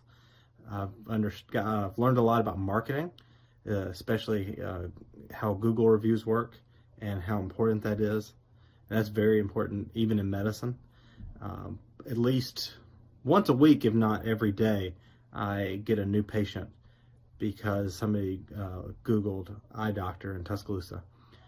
or ophthalmologist in Tuscaloosa, and you'd be amazed how many patients just look for an eye doctor that way. And so he's really changed our business. Our business has grown a lot, maybe 15 to 20% this year. And so we're really grateful for the things he's done for our business. And the last question was, when did I perfect the laugh? I would say that you can never perfect the laugh. You just keep working at it, and just keeps getting better and better each day. But you got to keep working at it. Oh, look at this cute baby. What a great baby. Quality baby. That's a healthy baby. Okay. Thrive Nation, on today's show, I'm very excited for you to hear this success story about this wonderful couple that, Sean, I would describe them as they are killing the game in the most nonviolent way possible. They're killing the game. Yeah. In the most nonviolent way possible. They are blowing up in a good way. Folks, I'm telling you, these folks are really growing their business, and what makes them great is they're really kind, hardworking, diligent people, and we're honored to serve them. We've got Jenny and Mike here joining us. Jenny and Mike, welcome to the Thrivetime Show. How are you two? Hi, thank you. Good. We're doing well. Okay, now I'll start with you, Jenny, because frankly, Sean likes you more. No, I'm just kidding. So, let's start with you. So, how did you first discover us and the business coaching that we provide? So I was listening to different podcasts about business. I was starting up our business. And so you were the first one to pop up on our podcast on Apple. I think Apple is what I was on. And so I started listening to you. I got on your website, and I was just a little girl starting a business. And I said, I'm going to ask this guy to be my coach. And I don't think I'm going to get a shot, but sure enough, within a week, you called me. Now, who is this cute child here? But Micah, who is this cute kid here? It's Lennon Rose. She is about to be 10 months old. I hate to do this to you, but can you kind of hold up the baby to the camera a little bit? This is probably, oh, look at this cute baby. What a great baby. Quality baby. That's a healthy baby. Okay. So Mike, can you tell us what's the name of your website there? I think people want to look you up and verify you're real people that don't just happen to have a cute baby. Yeah. Our website is newconcept.healthcare. Newconcept.healthcare. So newconcept.healthcare. I'm going to pull it up right now, folks, so we can all verify that they're not just a couple who's taking advantage of the cute baby they have to get a podcast here. This is a real couple. Okay, so I'm pulling it up here. So this is the website. It's newconcept.healthcare. And can you tell our listeners what services do you guys provide at newconcept.healthcare? So we offer more functional medicine. So we offer IV therapies. We offer hormone replacement therapies. We also do acute care. We do pretty much everything, but we're very much alternative. So we believe in medical freedom, and that's what we offer. And you guys, you reached out. Do you remember that initial consultation there? Do you remember, Mike, that initial consultation? Do you remember what that was like? Yeah, it was actually pretty overwhelming that we were starting this business with absolutely nothing, and we had the opportunity to work with Thrivetime Show. Well, you know, the one thing I always try to do is, you know, my father, great guy, may he rest in peace. He worked his tail off like so many people do, and there was no real economic result that was achieved from it. There wasn't any, you know, he had the college degree. He's working 2 jobs. I remember he's late 30s. He's working at Domino's, delivering pizzas, working at Quick Trip. He worked at furniture stores. And I always try to look at every new client we have as though I'm talking to my dad, you know, because like, what would my dad, you know, what could he have learned at the age of 37 that could have changed the financial trajectory of his life? You know, and I try to look at it that way. And so you guys, I paired you up with Sean. You've been working with Sean, I believe, Sean, since October of 2020. Is that correct, Sean? I think that's when they started their business. It wasn't until about April of 2021 when we actually got going. So April of 2021. And at that point, from that point to now, Sean, how much of growth have you guys achieved from 2021 to now? Do you know that number? Yeah, I mean, we're sitting at 2023 revenues were 821,000, and they're in October of 2020. Like they only had a few months, but they made about 95,000 by the end of 2020, and then we grew significantly that first year to about 375%. to 588,000. And we continued to grow there ever since, all the way up to where we're getting close to the $1 million mark at this point here, just like 3 years in. Jenny, how would you describe the growth? Would you say you've doubled? Are you 5 times larger? How would you describe that? Oh no, I definitely feel the growth. There's been some growing pains, and you guys have helped us through that too. So it's been amazing. It's been amazing to help people, because that's what I'm passionate about. And you guys have really helped us expand and tell people what we're about. So step one here, we do this with all the clients. I'm going to walk people through the steps. We really needed to nail down your branding, and that's a big thing, because branding is to humans what clothing is. So as an example, you wake up today, folks, if you run around and you're streaking through life, you're probably not going to get a lot of conversations started. So we all have to be intentional about, what are we going to wear? Are we going to wear a tie? Are we going to wear a polo? Are we going to do makeup? Are we not? So people, they judge us based on our appearance. And so we really had to get a website built. We had to optimize the online brand. Jenny, we do it all included for our clients, so we don't refer you to another vendor. We do it all. Can you talk about the impact that has made on the business? Oh, for sure. Just the website itself, it looks so great. We would have never been able to make it look that great. The way y'all optimize everything and keep us, with Google, where people search us and that we're the first people that come up. And that's actually how we've established our business and started offering some of the things that we offer, is because of the tags that we have. I didn't originally start off as doing IV therapy, but due to people Googling, healthcare functional medicine, I had 3 phone calls in a week that said, "Hey, do you offer IV therapy?" And it was very interesting. And I was like, well, no, but I can.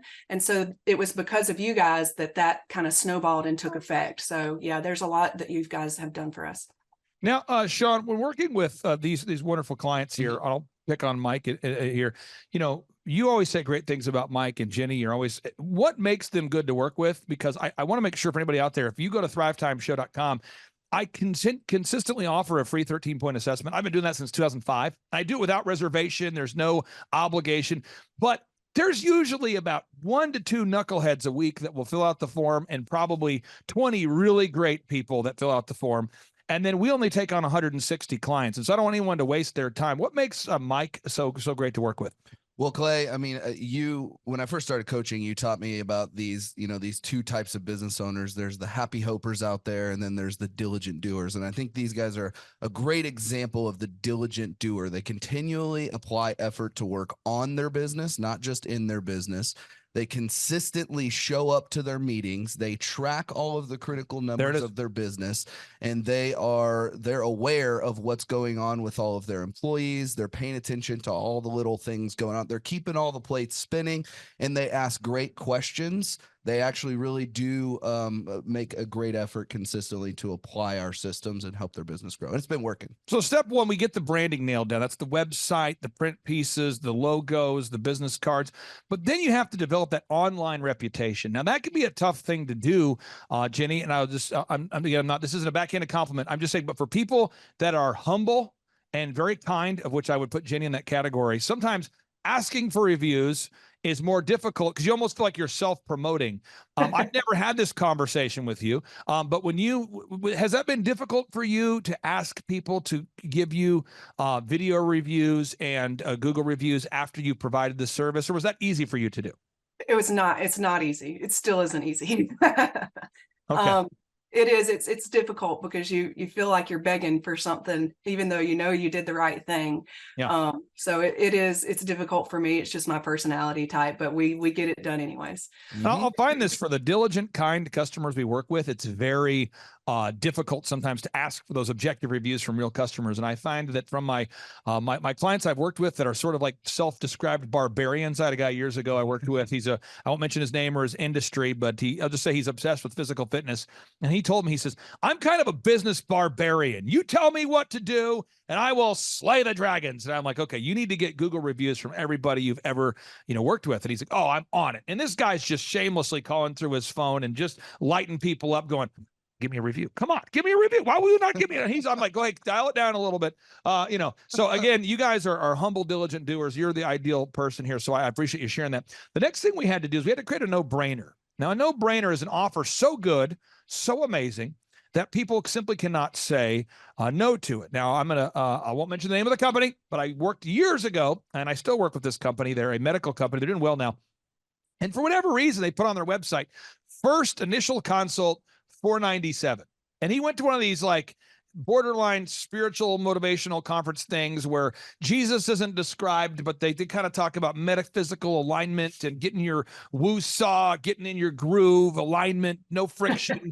And he came back and he's like, Clay, I believe in the 7th number of completion. I go, I agree. He says 4 is the number that's urgent. I'm like, okay. Not, and I go, what? He's like, I don't want tire kickers. So I'm going to do $497 for my first consult. That way I don't deal with the tire kickers. And I'm like, Doc, I love you so much. You're a doctor. I love it. You don't have any customers though. That's why you came to me. You don't have any customers. So why don't you do a first free consult? He's like, I'm not going to do it. I'm going to kick out Sean, the tire kicker. So I'm sure you've never seen this with a client. Oh, never. And so now what makes it worse is his wife also went to the Metaphysical Alignment Motivational Jackassery Festival.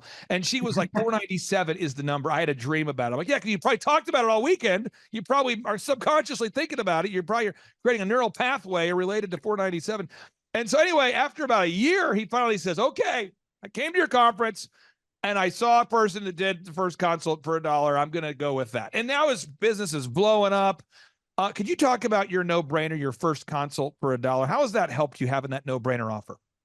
Yeah, so it gets people in. And so when we get people in, we know that we're doing a good job, and we know that we're trustworthy, and our healthcare is superior to most. So just getting people in for that $1, because a lot of people are, they're nervous about going to the doctor, or they don't trust healthcare system. And so they know that they can come in, they're only going to spend $1. They can figure out whether or not they trust us, figure out whether or not we're the place for them. And we know 100% of the time we will be. So it's really helped us just get people in and get people to trust us more. Now, once somebody fills out the form, folks, again, there's a linear pathway here. I'm trying to give you a visual here. So you establish your revenue goals. You figure out your numbers to break even. You figure out how many hours a week you're willing to work. Even though you have a cute baby, you got to figure out how you're going to get it done. And step number 4 is you define your unique value proposition. What makes you unique? That's something you and Sean have worked on together. You improve your branding. Now you're coming in contact with humans. Business is a contact sport. I love this part. That's when you start marketing. You launch your marketing. You have your online ads. You optimize your website. You begin to come up top in the search results. You start to get leads. Do you remember what it was like, Jenny, when you first got your first online lead? Do you remember the first one where you're like, it's working? Do you remember that moment? Yeah, it was almost like we did celebrate because it finally had happened. And then as soon as the first one came in, the second one came in. And like I said, it was almost a growing pain experience. We had so many leads so fast. So it was great. And we still celebrate every lead that we get. Now, Mike, the next step is you have to make sales scripts. We recommend to every client that the calls are recorded for quality assurance. You have a sales script. The calls are recorded for quality assurance. You have a one sheet that tracks your pricing. You have pre-written emails. You begin tracking. Sean's always bragging about you guys with tracking. Mike, how has it helped to have tracking in place where you can see, how does that help you? Well, it's really a good benefit because, at the end of the week, you know what your income was, you know what your leads was. So wherever we're lacking in, we can quickly adjust and make that adjustment to make it work for the next week. Now, if you don't have tracking, folks, this is a true story. It's kind of a sad story, so I'll speak in generality, Sean. I talked to a guy the other day. This is a terrible story. Longtime client, and he got motivated. He set up a trade show. He didn't tell me he's doing that. It's fine. You don't have to tell me, but he set up a trade show. I think he was going to try to surprise me with the fruit of the trade show. So he set up the trade show, and he gets on the call. His energy's kind of off, and I'm like, "Are you okay?" "Yeah, dude, fine." What's wrong?" I don't know. I'm like, your lead sheet, we're getting, 10 to 15 leads a week. It's very consistent. Revenue looks good. He's like, yeah, I'm in a tight spot. Well, you're in a tight spot. Why are you in a tight spot? He says, I did a trade show. You did a trade show? Yeah, I got roped into 4. I did a thing where you get the billboard, you get the trade show, you get the magazine ad.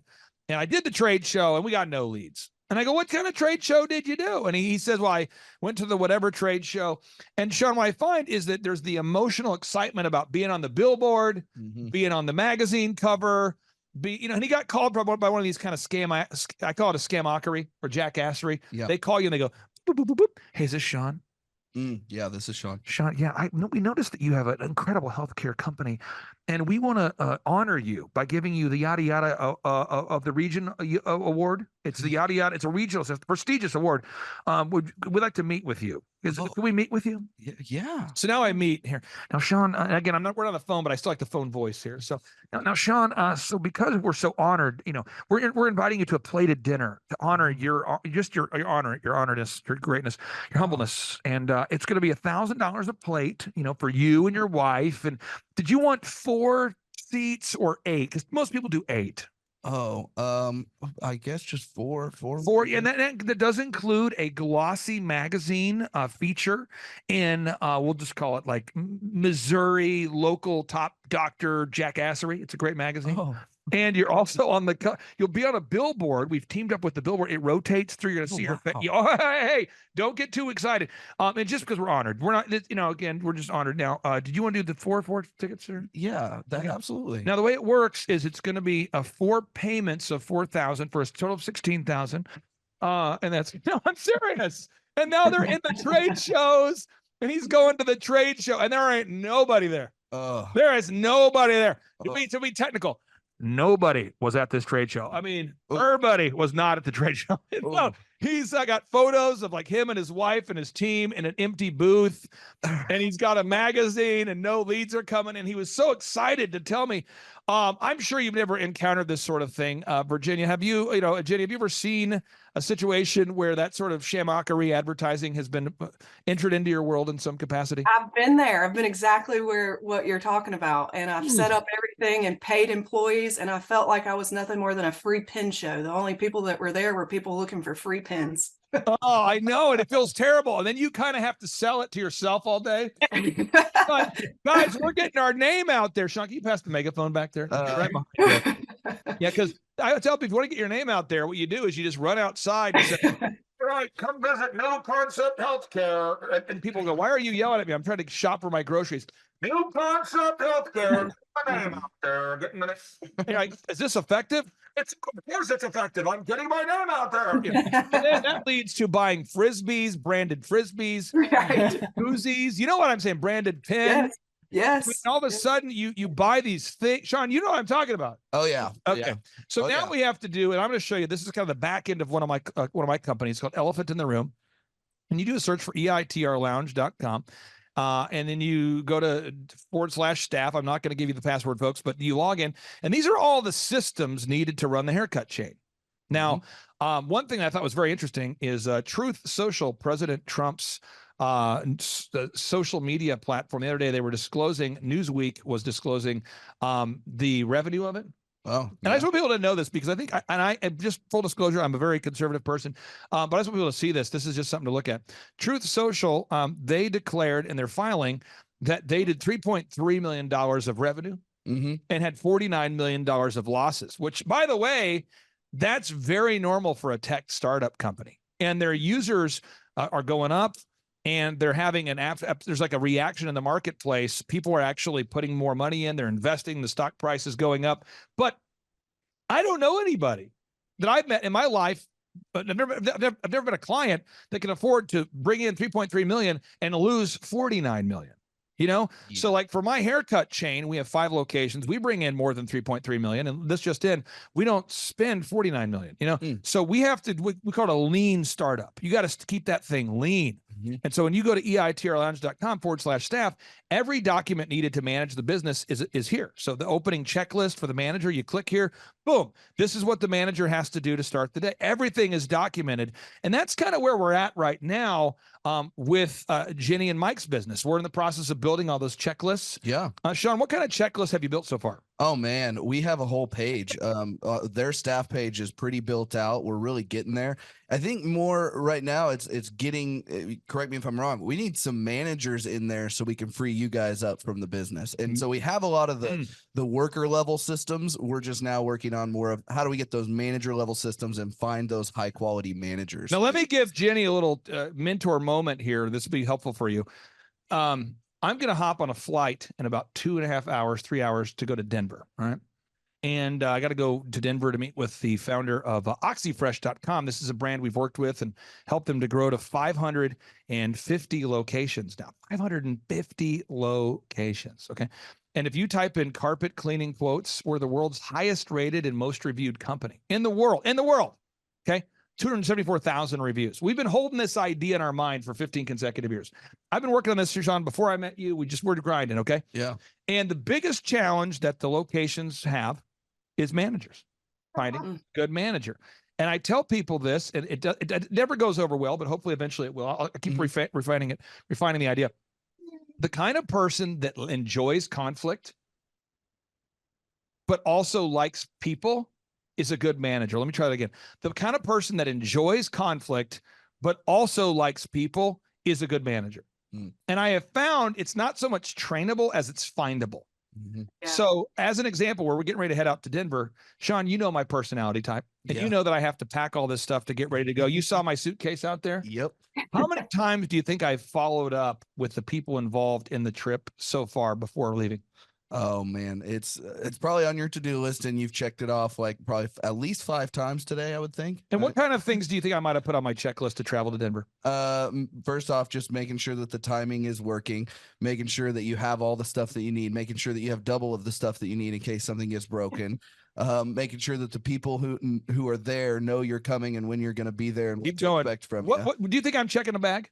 Oh yeah, you're probably not checking a bag. There it it would get is. lost. All No. right. No. And you think I'm catching a flight a lot earlier than I need to be there? Way earlier. Yeah, if I'm having a meeting tomorrow, which I am, I'm leaving today at 12:30. Yeah. So this is, but that's the sort of paranoia that makes management possible. So I have literally called. I said, all right, I'm getting on the 12:30 flight. We're meeting tomorrow. I should be in by like 4 o'clock Denver time. Our meeting's tomorrow. If that flight gets delayed and the next one gets delayed and the next one, I'll still be there. I've got backup phone chargers. I have a rule. Everybody going with me. You cannot check a bag. I want to check a bag. Can't check a bag. Why? Because it could get lost. This is real. I'm not I am completely paranoid. And that is the paranoia is what makes the businesses run.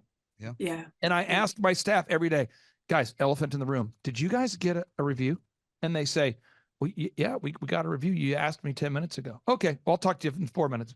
You heard me say that. I'll say, I'll talk to you in 5 minutes. Yeah. And I'll do it. And it's a follow-up because I have to make sure that the checklists are being followed, the reviews are being followed. We're a licensed business. People don't know that. Hair care, you're licensed by the state. So we have certain cleanliness standards. We could have random people from the state show up. So we got checklists. And I follow up, and it doesn't bother me to follow up with the same adult who's in their 40s 6 times within a 50-minute span of time. It doesn't bother me. But most people, that bothers them. Yeah. And so have you found that, Jenny, that a lot of people don't like to follow up? Have you found that, or is that just something unique to me? I've found that they don't like to follow up. No, people don't like to follow up. It's almost like an awkward communication thing that people try to avoid. Yeah. And it's not necessarily that you're being mean or any type of way, but I feel like that's probably the way that we feel when we continuously follow up, like we're having to step on people's toes, but really we're not. We're just getting the job My done. mentorship moment for you is it's probably the same feeling you have when you ask for reviews. Yeah. It's probably the same. So, and I'm just saying, and if you, Mike, did you ever play football or a sport of some kind? Yeah, I used to play soccer. Okay, soccer. So like when what position did you play? Goalkeeper. Goalkeeper. Okay. So this is a great example. I didn't know you were a goalkeeper, but when you're a goalkeeper and someone's kicking that ball at you fast, I mean, just the ball's coming in there. I mean, people can really kick a soccer ball fast. Yeah. There are certain people that want to be a goalkeeper, but they kind of avoid the ball. They try to hide from it. They flinch. You know what I'm talking about? But you actually would lunge into it. Am I correct? Right. I mean, you're aggressive, right? I mean, you're like, for some reason you enjoyed it. Yeah. Right? I enjoyed getting 100 miles an hour fastball. But did you ever see somebody who tried to be a goalie? I'm not looking for a name here, but somebody who would kind of hide from the ball? Yeah. This is the same thing for management. Like as a manager, you have to sort of seek out conflict, but like people. So I'll say things like, okay, hey, it's 8 o'clock. I need to make sure you put out the flags in front of the elephant in the room store today, Mr. Manager. Put out the flags that draw the attention by the road. Put out the flags. And I'm going to call you in 10 minutes to follow up. Call them in 10 minutes. Are the flags up? Can you send me a picture? They're like, do you not trust me? Absolutely not. I trust nobody. Go ahead and send them. And then I'll call them back 30 minutes later. Hey, did you get Google reviews? Yeah, we got one Google review. You know, the quote is 10. Yeah, I'll call you back in 2 minutes. You know, call them back. Hey, did you get a review? It's been 2 minutes. I know. Oh, hey, I'll tell you what. I'll call you back in an hour. And my whole day is just following up. And then over time, the culture happens where people go, he's going to follow up. And now the people that like the follow-up like to work there, and it's become a great thing. And that's where we're kind of at right now, I think, is we're getting into the follow-up phase. Do you have call recording in place there, Mike? Do you have the call recording for quality assurance installed yet? Yes, we do. And are you learning some things? Yes. It is very hard to train people on recording scripts. Yeah. Okay, that's something we got to do. Now we're just going through the workflow. And then the wowing the customers. What Sean is saying is that your patients are consistently wowed. Now, I don't know if that's because Sean is your hype man or if that's a real thing, but it seems like people are actually wowing. They're being wowed right now. People, when they come in, this is, if you look at the workflow, they buy something right here. We have to wow them. You've got to create that wow moment. And again, if you want to download this diagram, folks, just go to thrivetimeshow.com/millionaire, thrivetimeshow.com/millionaire. You can download it from my newest book called A Millionaire's Guide to Becoming Sustainably Rich. You got to create that wow moment. I mean, amidst the checklists and the tracking, at some point here, you've got to create a moment that wows people where they go, wow. So I'm trying to get everybody's creative juices flowing here. So if you have a restaurant, I work with a restaurant in Florida right now, a great restaurant. They say, welcome in. Is it your first time? They say, yeah, it's my first time. Oh, well, hey, you get free appetizers on us today and one free adult beverage. Welcome in.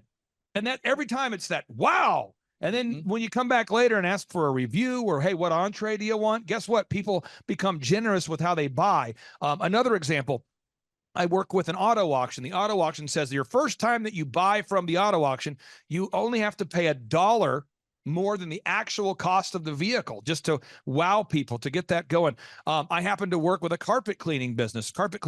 And what they do is they say, hey, the first time we clean your carpet, we'll beat any competitor's price, and it will be at least half off of our normal price. And they go, okay, great. You got to have that wow moment. What are you guys doing, Jenny, to wow your customers there? Well, there are things that we do. We will oftentimes like give samples of certain things because we know they work. We have a lot of supplement sales that we do. Again, the dollar consult is a wow moment because we will spend some, 10 to 15 minutes explaining how we're different.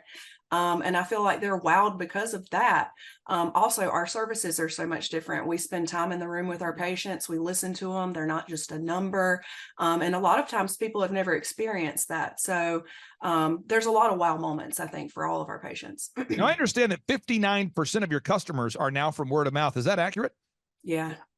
That's huge. Yeah, well, and with the customer acquisitions cost too, I've heard you say this before, Clay, that if you're advertising and you're doing a good job wowing at the same time, they compound each other, and you'll end up having 2 to 3 word of mouth referrals from those patients that are wowed for every one lead you have from advertising. We measured and tracked that they had this last year, for every $1 they spent on advertising, they were able to bring back in $4.61. So that's a 461% return on their marketing investment. It's incredible stuff. And the great news is, as we build these systems, if you guys ever wanted to franchise or license or open up multiple locations, if done properly, you should be able to scale it. It should be very repeatable, very duplicatable.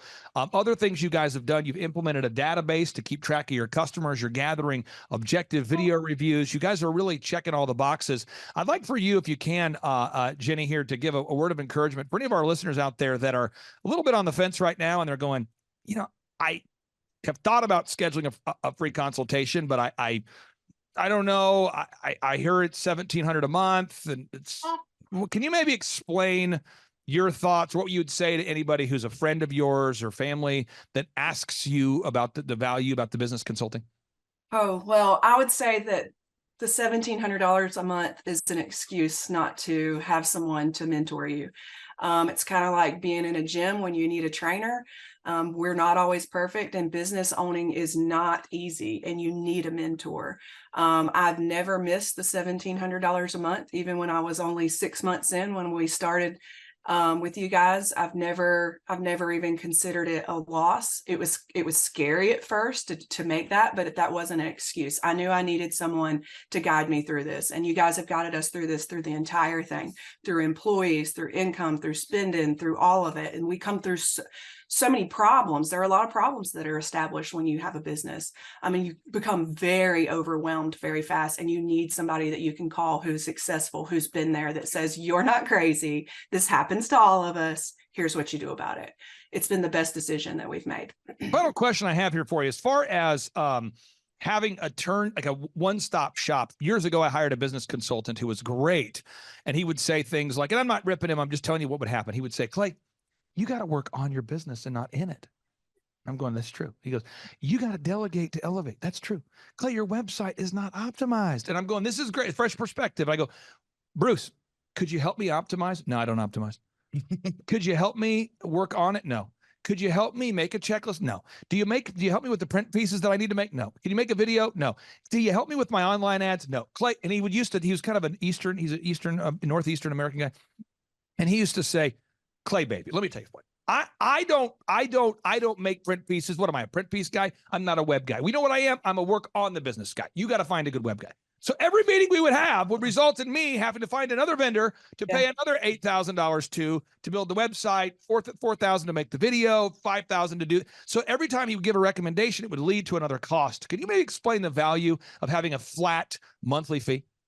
Yeah, I don't have to ever worry about it. Like I know if I need the website updated, it's a text away. I know if I'm having trouble with an employee, it's a text away. I know if I need financial advice, it's a text away. And again, we meet every single week and all our questions are answered and we're held accountable to what we need to be held accountable for. So it really works for us. Jenny and Mike, thank you guys for your time so much. I really do value your time. I appreciate you guys being here today. And on part 2 of today's show, we're going to tee up another success story because we want people to know it is possible, despite the financial jackassery plaguing our nation right now. It is possible to become successful, and you guys are a living example of it. Thank you guys for bringing your baby on the show. We'll talk to you soon. Bye. Thank you.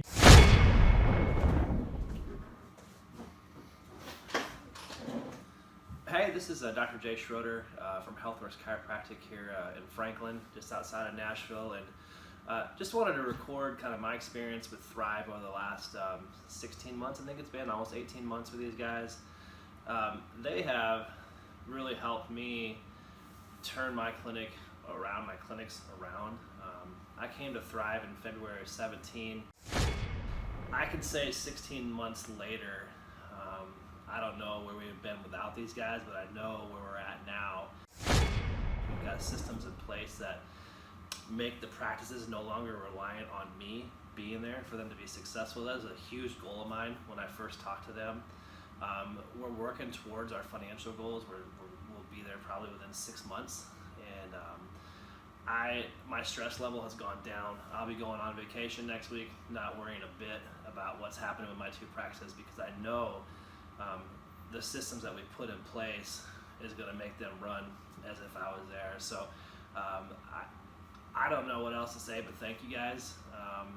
I look forward to my weekly coaching calls, and it's always something that I get out of those that I can plug in or talk to an employee. And it's just the 2%. You know, they talk about 2% all the time. You got to improve by 2%. You can't do it all at once. But that 2% over the last 16 to 18 months has made a huge difference for my life, my family, our practices, and again, just the stress level that we were at compared to now has been life-changing. So thanks, guys. Really appreciate all you do and look forward to the next 16 to 18 months and beyond. Thanks. Hey, I just wanted to take a minute to talk about Thrive 15 and what they've done for me. My experience with them started with a weekend seminar. I was just kind of feeling stuck and just needed something to light my creative juices. And a friend of mine recommended I go check them out, and I did. And certainly nothing short of amazing that weekend seminar as far as what it did for me. But based on that, I wanted to learn more about what they could do to help me. And there's no doubt, without their help, I don't know if I would have got where I want to go, and even to the point where I am now. If you are someone who's looking to start a business or expand your current business, I highly recommend you give these guys a look, as they will at least give you an idea of what it's going to take to get you from where you are now to where you want to go in the future. I'm a guy with big vision, and I just didn't quite know how to get from point A to point B, and they're certainly helping me get to that point down the road. If you look at this board behind you, this is all stuff that they've made me think about, if you will. So yeah, give them a look. I think it'll be well worth your time. Well, the first time that I ever met you, Clay, was at that first conference in Tulsa, and that was an incredible conference. And I was so impressed with just the whole thing, just the professionalism, you as a person, your business, your work ethic, and really just who you are. And I was very impressed with all of that. And I thought, gosh, this might be someone that I would really consider working with. Like maybe he could really help me. And that's really what got me interested, because I was so impressed with just the professionalism of all of it. And I learned a lot. I come about once a year to a business conference, and I'd like to come more, but every year I try to come with my marketing girl with me. And we always learn something. And I think next year I'm going to bring my husband because he really needs to come too. Okay, Thrive Nation, on today's show, I wanted to share with you a story about a good person who's growing a good business by treating their customers the way they want to be treated. She's a longtime client. We're honored to serve her and help her grow her business, and I want you to hear a great success story. So that being said, Dr. Stephanie, welcome on to the Thrivetime Show. How are you? Hi, I'm doing great. Thank you so much, Clay. Well, first off, I'm going to pull up your website. So tell all the listeners, what's the name of your website so we can verify that you are, in fact, a real orthodontist? Okay, my website is smileshollywood.com. Okay, smileshollywood.com. Yes. I'm going to pull this up real quick here. And as I pull this up, I'm going to ask you a little bit about your background, because you're doing really well. You're based in McKinney, Texas. When did you have that vision to become an orthodontist? Like, what age were you where you thought, you know what, I want to become an orthodontist? Well, that had to have been when I was visiting my own orthodontist. Dr. Jim Boley, who's retired now, but was an awesome, great orthodontist and one of the greats, really. But what's funny is that I actually wanted to be a medical doctor first. And I used to go into his office and he'd say, Stephanie, you don't want to be a medical doctor. You want to be an orthodontist. And I said, no, I don't, Dr. Boley. Why are you saying that? And he started telling me all of the great things about dentistry and why it's so great, because you don't have to deal with people dying on you. You don't have to deal with sick people. You get to make people look amazing and beautiful by straightening their teeth, and you leave with happy patients.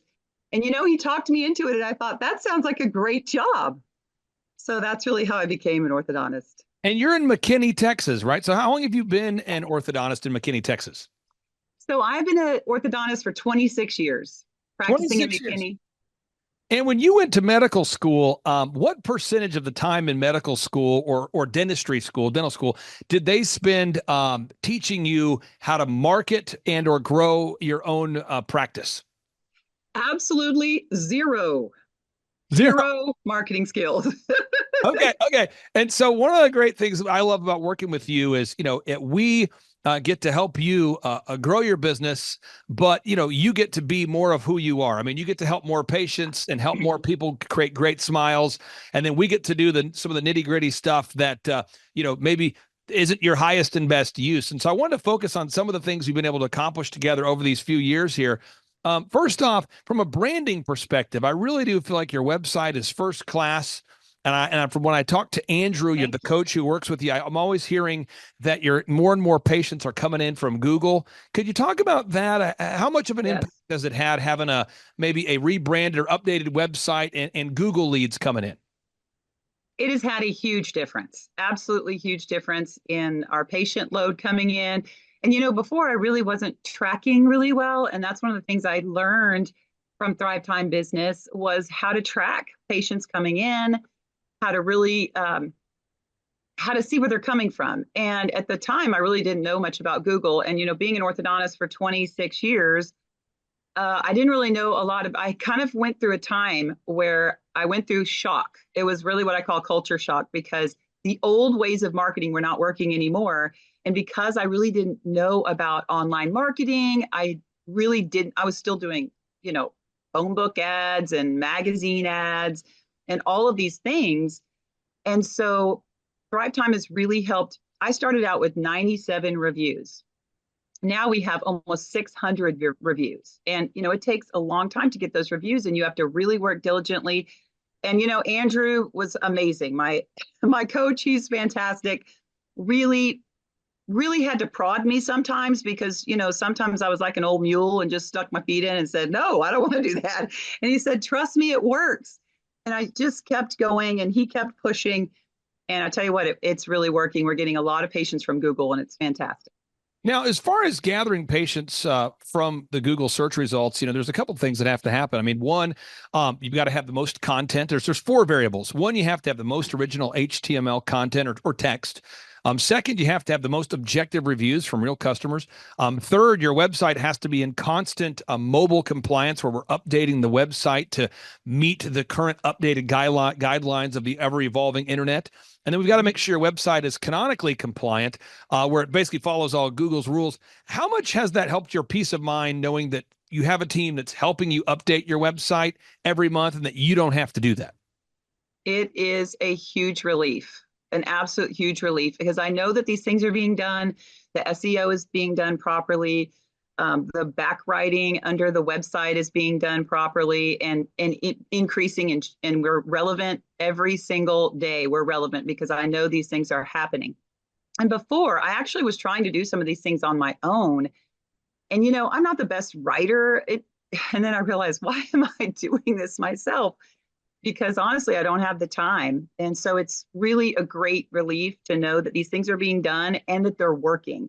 And I saw when I first started with Thrivetime, I was probably 11 or 12. I was working with an SEO company at the time, and I was probably coming up 11 or 12, which is really the second page when somebody brings you up on the computer. But now I'm at 2, I'm at 3, I'm at 4, depending on the keywords. So I couldn't be more happy. And, again, if we do a search for orthodontist in McKinney, Texas, we can find you right there in the top 3. Also, after you move past the 3-pack or the top 3 there, we can also find your site in the search results. And again, it's not a result of luck. It's not a result of some sort of woo-woo plan. It's specific actionable processes. The next thing I want to talk about is just overall lead tracking and Dream 100 marketing. I think a lot of times people... Okay. Not you, but other people, entrepreneurs, none of our listeners, we might market based on feel. So if we feel like we're not getting enough leads, we might feel the need to go market. And if we feel like we're overwhelmed with leads, we might feel the need to not market. But one of the things that we try to teach to our wonderful clients like yourself is the importance of implementing a consistent and implementable plan, a consistent and practical plan. Could you talk about the importance of tracking your leads and then also just consistently doing those marketing systems like the Dream 100 that do produce fruit? So the Dream 100 has really been a great addition. We were doing something similar to that, but really not with the concerted effort and doing it on a regular basis. We were kind of doing it a little more haphazardly. And I really have noticed a difference because when you are visiting dentist's office and you're developing a relationship with them and they are seeing you on a regular basis every week or every 2 weeks, the staff starts to remember you. And so, you never know, a patient may come in tomorrow and you just drop by their office with a goodie today, and then they are going to think of you whenever it's time to refer for an orthodontist. And that's really made a big change in our practice too. And we track every single one of those. So we know how many Dr. X sent over and we know how many Dr. Y sent over. So we know our top referrers and we know the ones that we need to kind of get to know better and help them send to us too. There's somebody watching this right now who's a doctor, a dentist, a lawyer, and they're going, I don't know if the Dream 100 works. What do you say to that person who's sitting down with you right now and they go, I just don't know if that works? I say it definitely works. And you definitely do have to get out and meet the dentist yourself at least one time. Even if you just, some of the dentists I couldn't actually just go meet. To have lunch. They didn't have lunches. So I just actually went by the office myself. I took a little goodie with me, a muffin or something, and I'd go by maybe right before lunch and just introduce myself. And then when my gal would come by every week or every other week to deliver things to their office, they at least knew who I was. I had introduced myself, and we found that we started getting patients that way. So it definitely helps. Now, next thing I want to talk about is hiring. And I don't know if you've ever felt like this. I'm sure you haven't. It's probably just me. But whenever you have a garden that you plant, I'll pull up a picture of a garden so we can all picture it in our minds. Whenever you plant a garden, there's probably some initial excitement. You go, you know what? I'm going to plant these tomatoes. I'm going to do it. I'm going to get after it. This is my year. I'm going to get the garden going. I'm excited. I'm going organic. Let's go. Well, what happens is over time, people stop pulling the weeds, they stop tending to the garden, and over time, the garden becomes like an overgrown monster garden. The garden starts to become something that looks like a mistake, something that looks like something where your neighbors say, "Are you going to mow that thing?" And it gets bad. And the same thing is true with employees. If you have a team of people that work for you on your payroll and you're a business owner, it turns out that the average American today, for whatever reason, and I'm going to pull some stats here so people don't think I'm crazy. The U.S. Chamber reports that 75% of employees steal from the workplace. What? That's the U.S. Chamber reporting that 75% of employees steal from the workplace. And you might say, really? Yeah. And 85% of employees lie on resumes, meaning that they just make up some statistic on and they throw it on their resumes. And 85% of employees are lying on their resumes. I'm pulling this up here, folks. But there's a certain group of employees that they just lie on the resumes, called 85% of job applicants lie on the resumes. And 75% of employees steal from the workplace. So in your business, you have a great staff and you want to keep it that way. So you can't hire the thieves. You can't hire people that lie on their resumes. So that 85% of the population that lies on the resumes, they can't work for you. And that 75% of the population that steals from the workplace, they can't work for you either because you want to wow your customers. Can you talk about embracing the processes that we teach of the ongoing hiring processes and just always recruiting new people? Absolutely. So we have taken on really the task of making sure that we have every single day and at any one time, there is going to be an ad out there for any position in our office. And, occasionally we'll have somebody come in and we'll have them, just do a little half a day or something.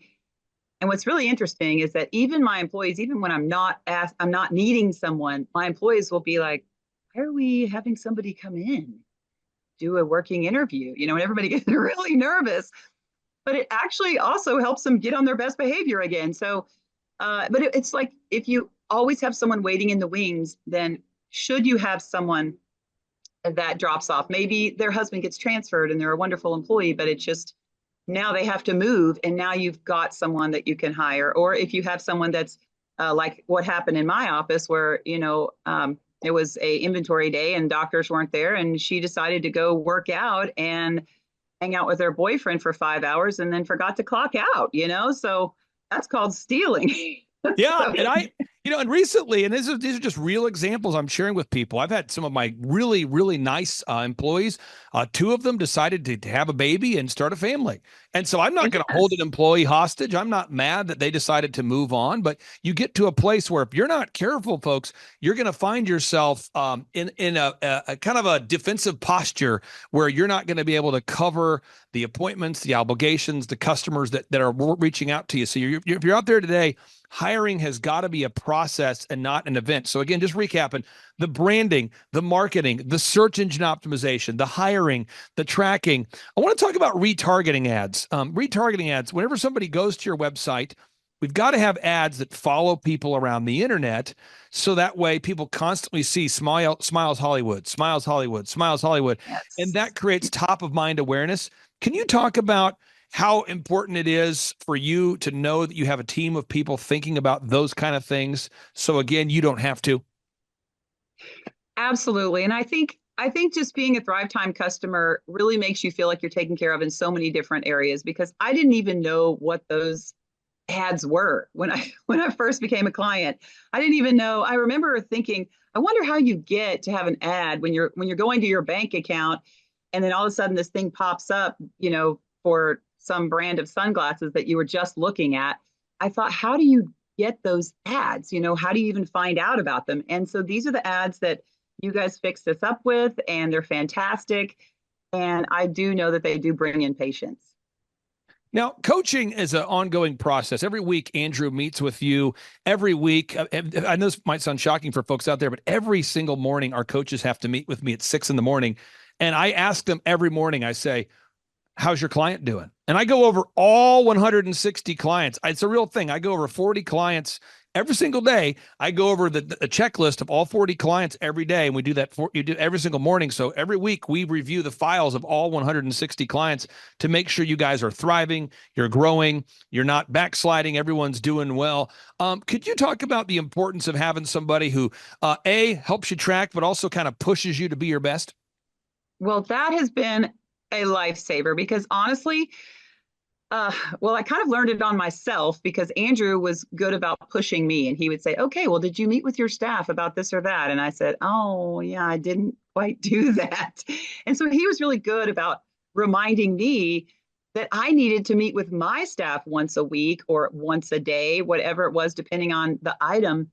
But I found, like, for instance, with my front desk girl, she was fantastic, but she was supposed to be following up on leads. She was supposed to have a lead list. And so every week I would call her and say, hey, how's that lead list? And I would actually have Andrew on the phone with me, and we would talk, and she kind of would say, oh yeah, they're good. And, and then finally, I think she got it. She realized I need a list.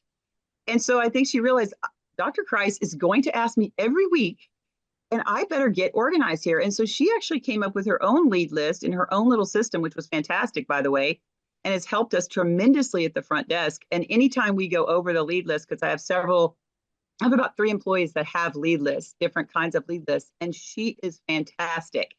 I never have to worry about her lead list. The other 2, I have to check theirs. And that's the thing, is I think you start to really hold your employees accountable, and Andrew helps hold me accountable and make sure that I'm doing everything I'm supposed to be doing, because let's face it, life gets busy, and I mean, I'm a mom and I'm a wife and I have all kinds of other things going on too. And so I want to have a thriving business, but you have to put the work into your business. And it's nice to have someone there prodding me along when I get lazy. Now, you're one of these wonderful folks where, most of our clients, they actually come to the workshops. They also do coaching. And so you're somebody who's been to the conferences. You do the weekly coaching. You've seen the whole experience. I guess, some people describe our coaching system as life-changing, or they focus on the numbers. How would you describe how the one-on-one coaching in conjunction with the conference has impacted maybe you and or your business?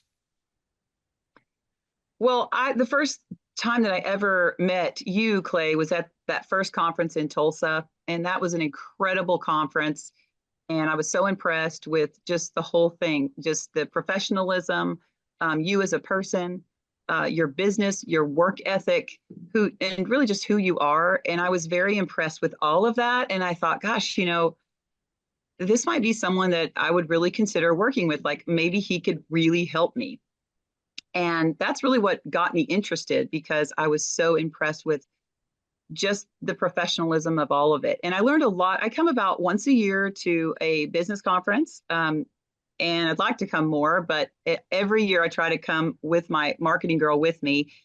And we always learn something. And I think next year I'm going to bring my husband because he really needs to come too. And he's been going along with this with me, and he's thinking, wow, this is really working for you. Maybe I need to come. So we've loved it. So if somebody's watching right now, they're on the website, they go to thrivetimeshow.com, they're thinking about scheduling a free consultation, or they're thinking about coming to a workshop. What do you say to somebody out there that's on the fence, thinking about coming to a conference and or scheduling a free 13-point assessment? Well, I say absolutely do it. Absolutely do it. And I will say that it's a process. It doesn't happen overnight, but if you stay the course, you're going to see results, because I'm absolutely convinced. Dr. Kreis, thank you for allowing us to take up some of your valuable time today. I really do appreciate you, and I can't wait to see you in person here soon. All right. Thanks so much, Clay. Ladies and gentlemen, a lot of people talk about having success. A lot of people want to have success, but there is a proven path to achieve success. And about 4 years ago, I had the opportunity to connect with somebody by the name of Dr. Mark Sherwood. My good friend Aaron Antis swore by the results of Dr. Sherwood. My good friend Pastor Craig Hagan swore by the results of Dr. Sherwood. And we had a chance to team up, and it's been an honor to team up with his practice and to help him grow his medical practice. And if you're out there today and you want to grow your business, on today's show, we're going to talk about growing your business and what happens when you diligently implement a proven plan. And here to talk about it is Dr. Sherwood. Welcome onto the Thrivetime Show. How are you, sir? Yeah, I'm doing well, Clay. Thanks for having me. And it has been an honor, hasn't it? What a ride and what a journey it's been. Now, without getting into the specific financial numbers, you and I were talking offline, and I believe since you and I first talked on the phone to today, I believe you're about 7 times larger. Is that an accurate number? Am I getting that number wrong in some capacity? No, it's at least 7, closer to 8. Yeah. And that's so many people talk about growing their business by 2% or 5% or 12%. I want to give people some real facts here. We're going to go here to Inc. I'm going to do a search right now on Google. I want everyone to do it with me. Assume I'm making this up. Inc. magazine reports that 96% of businesses fail. That's according to Inc. magazine. That's not clayclark.com. 96%. Now, if you go to usdebtclock.com, which is, by the way, a great way to get depressed. If you go to usdebtclock.org, you'll see that in America today, we only have 9.3 million self-employed people and a country of 336 million. So if even 10% of our country was self-employed, that'd be 36 million self-employed people. But we only have 9 million self-employed people. So we're talking about, it's like less than 3% of our population is even self-employed to begin with. And so if less than 3% of our population is self-employed, and 96% of businesses fail, by default, folks, you've got, it's a very, very small percentage chance of being successful by default. And so what I want to focus on is the implementing a proven path and a proven system. So step number 1, since you and I have connected, I didn't teach this to you, but you do it. You diligently implement a plan. Can you talk about that? Because every week, you and we connect every week, in this case, there's a plan that you do, and I won't get into all the details, but you do it every single week. You do it in the gym. You do it in your business. Talk about implementing a proven routine every day. Well, I think the end of the story of a routine is it produces predictability. And so I look at it like this, good habits done consistently over time provides reliability, which gives you consistency, which gives you faithfulness, which gives you trust. Now, trust is a big deal. Does that trust mean you trust yourself? I hope so. Does it trust mean that your customers or clientele trust you? They do, because it's predictable. The thing that people can't stand, Clay, is unpredictability or chaos or just anxiety that's driven in businesses. So we facilitate that culture from the top down, the bottom up. And as you mentioned, every day, I get up and I'm very routine. And so are you. We started working together. I remember you telling me you get up at 3 o'clock in the morning, blah, blah, blah, blah, blah. And I do, I probably wake up about an hour after you, boom, boom, boom. But it's very predictable. People know where we are, what we're going to do, what we're about, and it creates an expectation. And I think that, among other things, has been a key element to experiencing, the 800% growth we've had, which is to me, it wasn't that hard because it's a process that works. Now, next question I want to ask you is focus on what you need to do, but then say no to the things you don't need to do. Again, you have to say no to grow. So yes, you're diligent and you're consistent, but you're also saying no to grow. And now there are billboards, there are magazines, there are yellow pages. Yes, there are still a few yellow pages. There are billboards, there's magazines. There's local cable TV. There's so many different ways that you could be marketing your business, but you've had to say no to grow. You've had to focus on, and you and your wife, you guys do books, you do documentaries, you do podcast interviews. You have a proven path, a proven trajectory that you're on, but you do have to say no to grow. And sometimes you have to say no to good things in order to say yes to great things. Can you talk about the importance of saying no to grow? Yeah, specifically in our job, what we do, which is a kind of a wellness base optimization of health practice, right? So the bottom line is I run everything through that filter. And our filter is, does it bring healing to the person? Does it bring betterment to the person? And there's all kinds of procedures, gizmos, gadgets, and whatnots out here that we could get involved in. But I always look at it from this standpoint. It's got to run through that filter and it's got to pass the test. Is it going to take us more time? Is it going to take us more labor? What's the expense of it going to be originally? And what's it going to take for us to recoup the expense, if any? And so I run it through that filter every single time. And if it doesn't hash out, it may be a good thing, but it's not a good thing for us. And people don't understand that. But sometimes the greatest answer is no, because it's a no that protects you from getting hurt. And you mentioned all that advertising mess out there. Clay, we've been approached by, as you know, many, many people to advertise in all kinds of markets. But if you don't know what kind of person that you're after, what is your target demographic, then you can't just throw spitballs out there at the different sources, because you will waste your time and money. And again, in that area, advertising, know to grow is critical. Now, the next area I want to focus on is having a linear workflow or a mapped out workflow or a written down process. So many business owners don't have a written down process. So let me just give people an example. I'm going to go up to my website, and then I'll go to your website so people can see this. Very predictable. If people go to thrivetimeshow.com, which, by the way, folks, we have about 5 to 10 people a day that often reach out looking for help growing their company. Now, I only take on 160 clients. That's not a spiritual number. That's not a reason. I don't do that for any spiritual reason. It's just I have found that with my team, I like to not have more than 160 clients so that I can meet all my clients. And those clients, they schedule a free consultation. And in order to do that, I have a kind of a call screener that sets up an appointment. They hop on the phone. They find out if they're a good fit for a free consultation. Then my team books the free consultation for me. And because our average client is with us for 6 years or longer, if you do the math, we have an opening for a new client about every month or so. So if you look at TWA Photos, this is one of my longtime clients based in Chicago, him, and we're going to hear his success story on part 2 of today's show. He reached out. He filled out the form. A member of my team called Tim to see if he was a good fit. I then coached Tim on the first call, found out he's a good fit, did my assessment, found out he's a good fit, coached him through what we're going to do, laid out the proven plan. True story, and you're going to hear it on part 2 of today's show. Tim went on to build a very, very successful company, and he sold his business. Well, when he sold his business for a big-time exit, guess what that did? That created an opening for another client. And so the process we have over and over and over is you go to thrivetimeshow.com, you can schedule a free consultation. My call screener vets that person to see if they're a good fit. If they are a good fit, they do an onboarding with myself. Also, we have conference tickets. We do a conference every 2 months. And I've been doing this since 2005.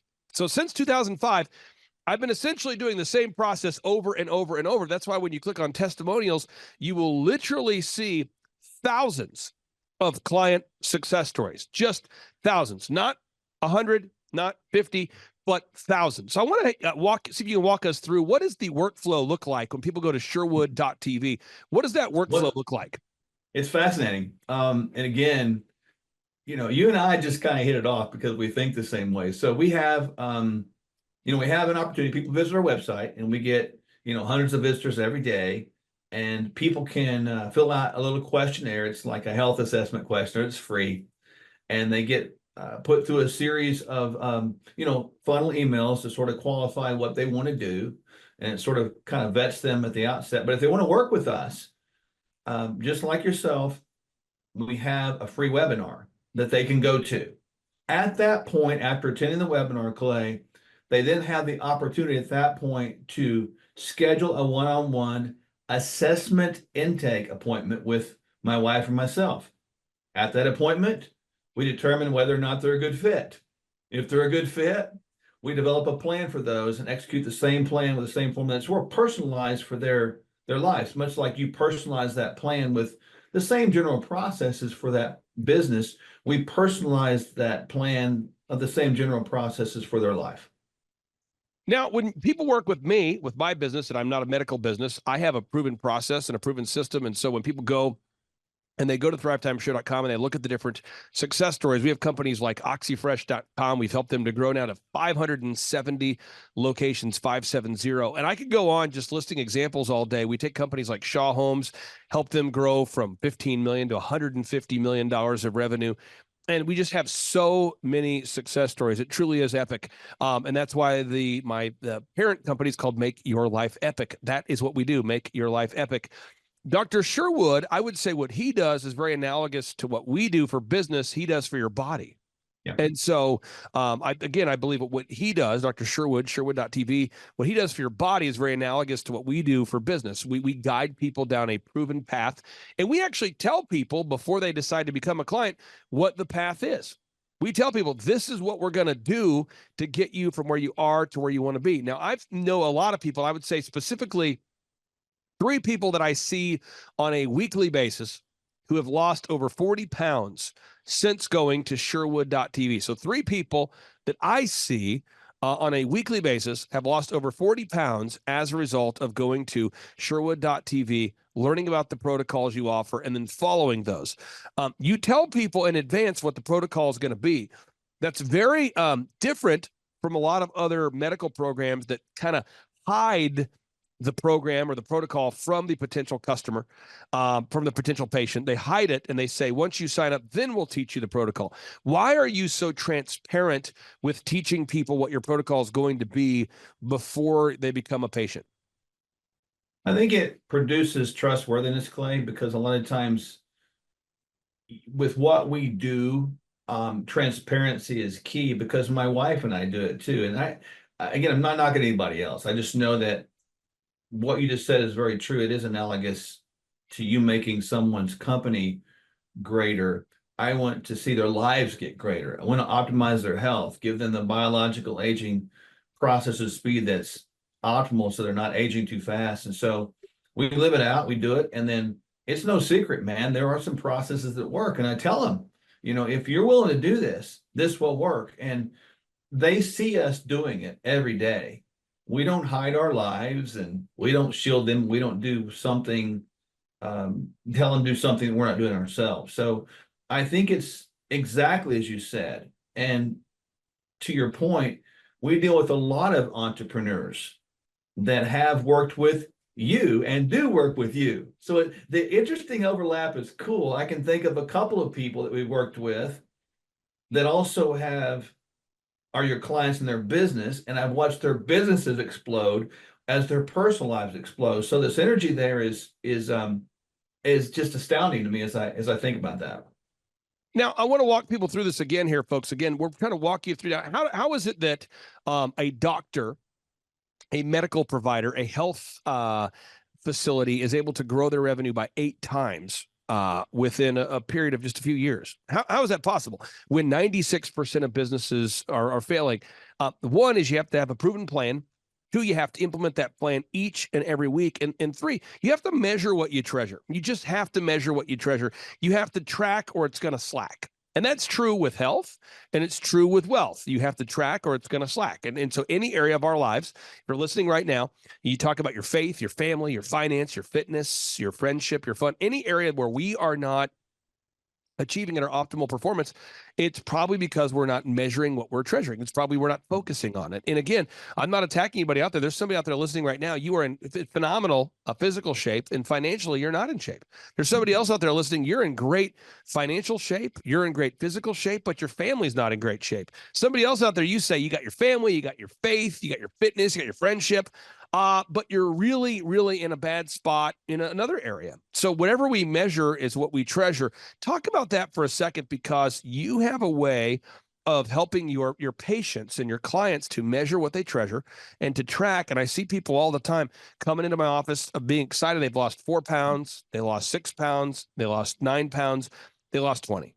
They lost 21 pounds. They lost 27 pounds. They lost 30. They lost 40. And you see people gaining confidence every week as they begin to take this massive goal they have and they start to see success day after day. Talk about measuring what you treasure. Yeah, one thing I forgot to add too in the process, we have quarterly events. I mean, and I didn't we have those things too, which are kind of cool. That's kind of a culmination of stuff that people can celebrate. But when we talk about measurables, we talk about this all the time.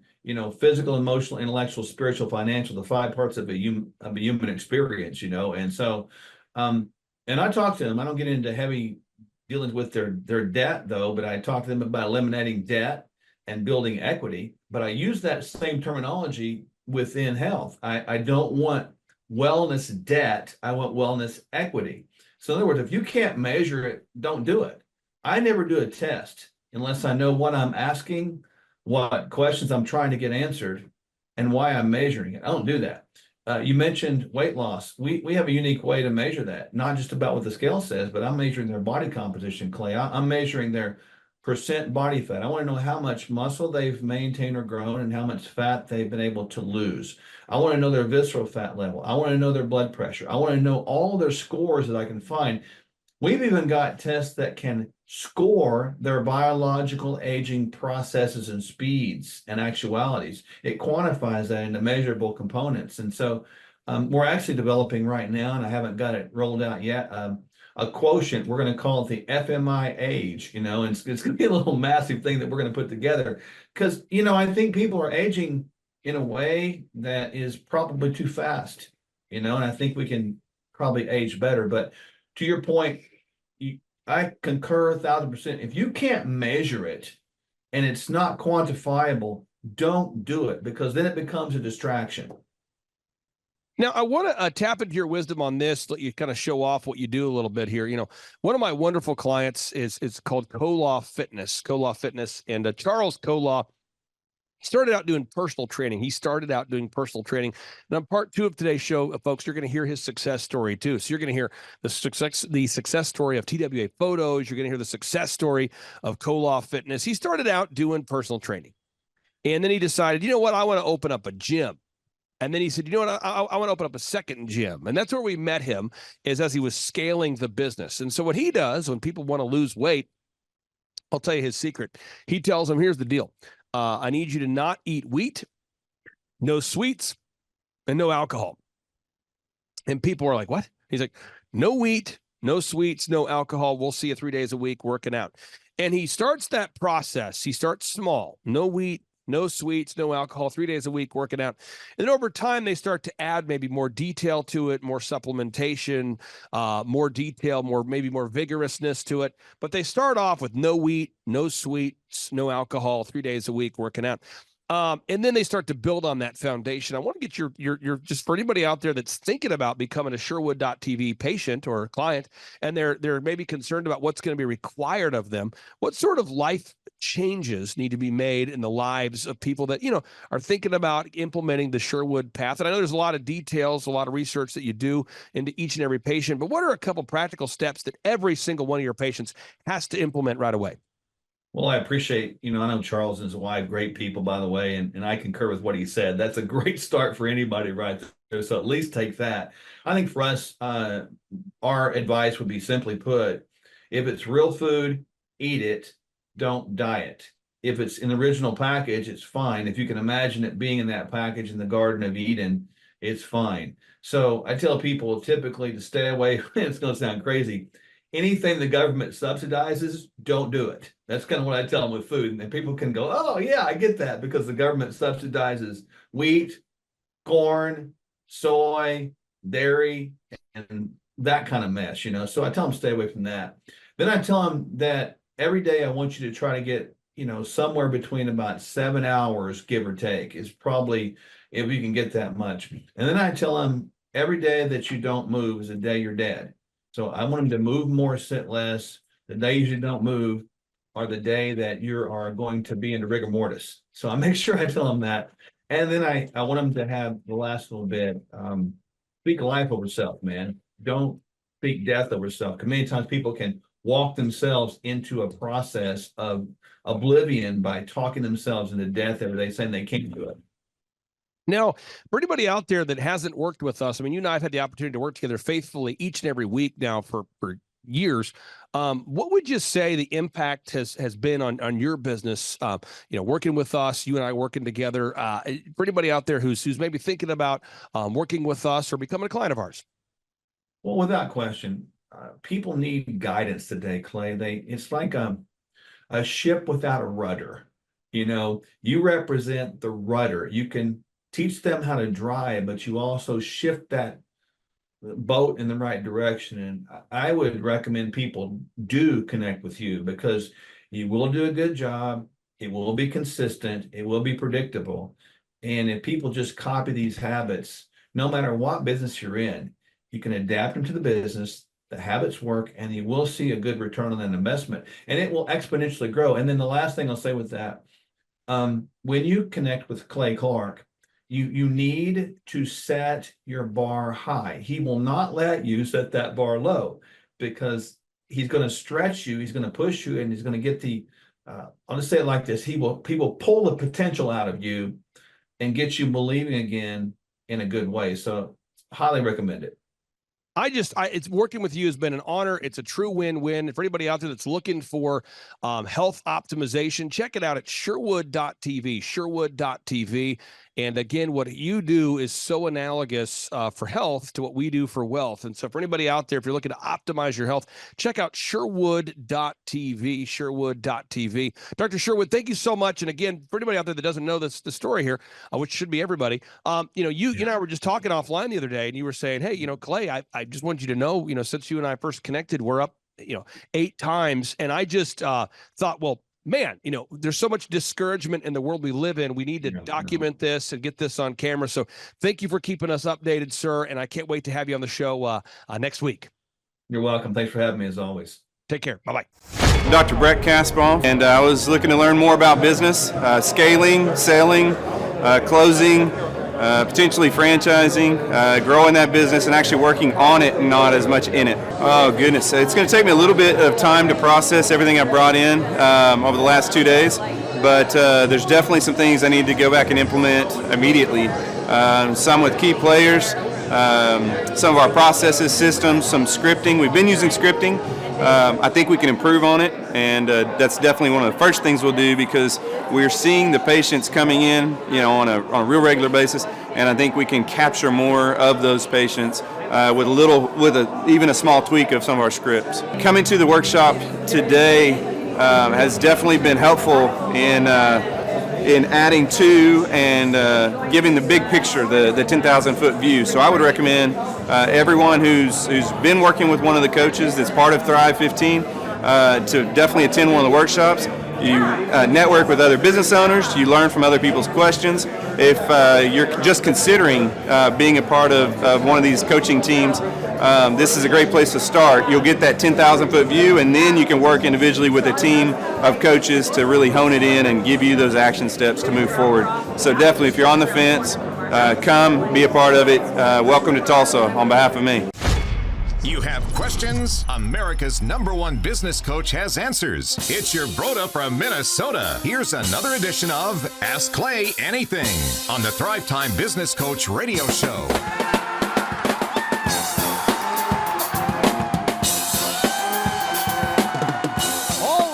Welcome back to another special edition of Ask Me Anything here on the Thrivetime Show on your radio and podcast download. On today's show, we're answering the question that has been emailed a lot lately. People say, hey, I have heard from a friend of mine that you helped their company grow. I've seen a testimonial online about how you've helped a company grow. I've heard on social media how you've helped a company grow. I know your program is month to month. I know there's no contract. I get it, but I would like to know, what actually do you do for your clients? What do you guys actually do? How do you actually help them have wins or successes? Or what kind of things do you do? What kind of strategic help? What kind of accountability? What kind of deliverables? What kind of back-end support? What do you do to help your clients? And so I thought what we would do is invite one of my friends and one of our clients, Dr. Breck, onto the show. It's DRBRECK.com if you want to look him up here. DRBRECK.com, Dr. Breck. And Dr. Breck Kaspaum is a chiropractor who has had major success in the past year. And the guy has been in business for over 15 years, but he's been able to double his business in just the past 12 months. So how did he do it? What did we do to help him? All of these things will be answered on today's show as I interview Dr. Breck about his experience with actual one-on-one business coaching and how we've been able to help him double the size of his business in just the past 12 months. Now, Dr. Breck, talk to me about what kind of changes have you made and how has it impacted your overall profitability or growth? Well, I'm happy to report that, December of 2018, we had our highest grossing month. So I'm super excited about that. Ever? Ever. Whoa, that deserves. You know what? That deserves. Wins of the week. That's a win of the week. Dr. Breck celebrating a sales record here. A new year. A new you. How is it possible? He's a diligent doer. So what kind of practical changes have you made? Oh, man. Well, we had to look at our price structure. So, we have to be honest with the value and what it costs to deliver services. And we can't continue to give away services, for free or losing money on them. And so that was one of the big steps. We also had to get rid of toxic employees or even contractors. In our case, the massage therapists are self-employed contractors. But little warning about therapists, by the way. The only difference between the rapist and a therapist is a space. Yeah. Just think about it. Okay, back to you. That reminds me of Sean Connery on right. Saturday Night Live. Right.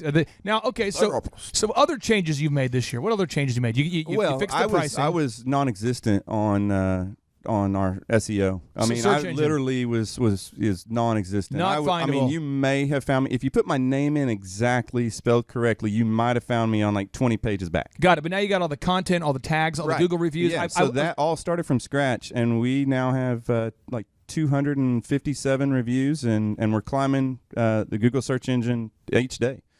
So. I was doing a search for you. Was it yesterday? And I think you were over 250. Let me pull it up real quick. 257. You're right. 257 Google reviews. And so, are you having people that are finding you online now? Yes. And that's a nice new thing. People come in and are like, "Hey, I saw your reviews." Are you up? Are you up 10% more than last year? 20%? What percentage are you up now? We're up. So it fluctuates a little bit, but I mean, literally from like a year and a half ago to now, we're up double. Double. Yeah. Now, have you changed or improved your sales scripting or your sales processes at all? We have. Yeah. We very intensely went over a lot of scripting and things. But then also we do have a no-brainer offer. Yeah. And so the conversion aspect of that to go from, hey, this is all free to, I do expect you to pay me at some point. Getting a better conversion script for me to work from has also been very helpful. And then you, from an HR perspective, hiring people, I'm not going to put words in your mouth, but most clients we've worked with, most doctors we work with before, business owners, before they come into our program, have a hard time finding good people. And then after they're in the program, that's usually not a problem anymore. Right. Is that the case with you? Are you doing good on finding people, or how have you changed your recruitment process? Yeah, so just before starting working with Tim, we had some change up and some people left on their own accord, and they were about to have that conversation anyway, so it worked out. Nice timing. So we've brought on some great people in the last year, and now we're operating from a totally different way of thinking about that, with not being held captive and a hostage in my own office. And how do you feel now? I mean, do you and your wife, does it feel better? Do you have more pride about the business now that you're more profitable? Do Absolutely. You feel? I mean, on a daily basis, I see the difference in her eyes too.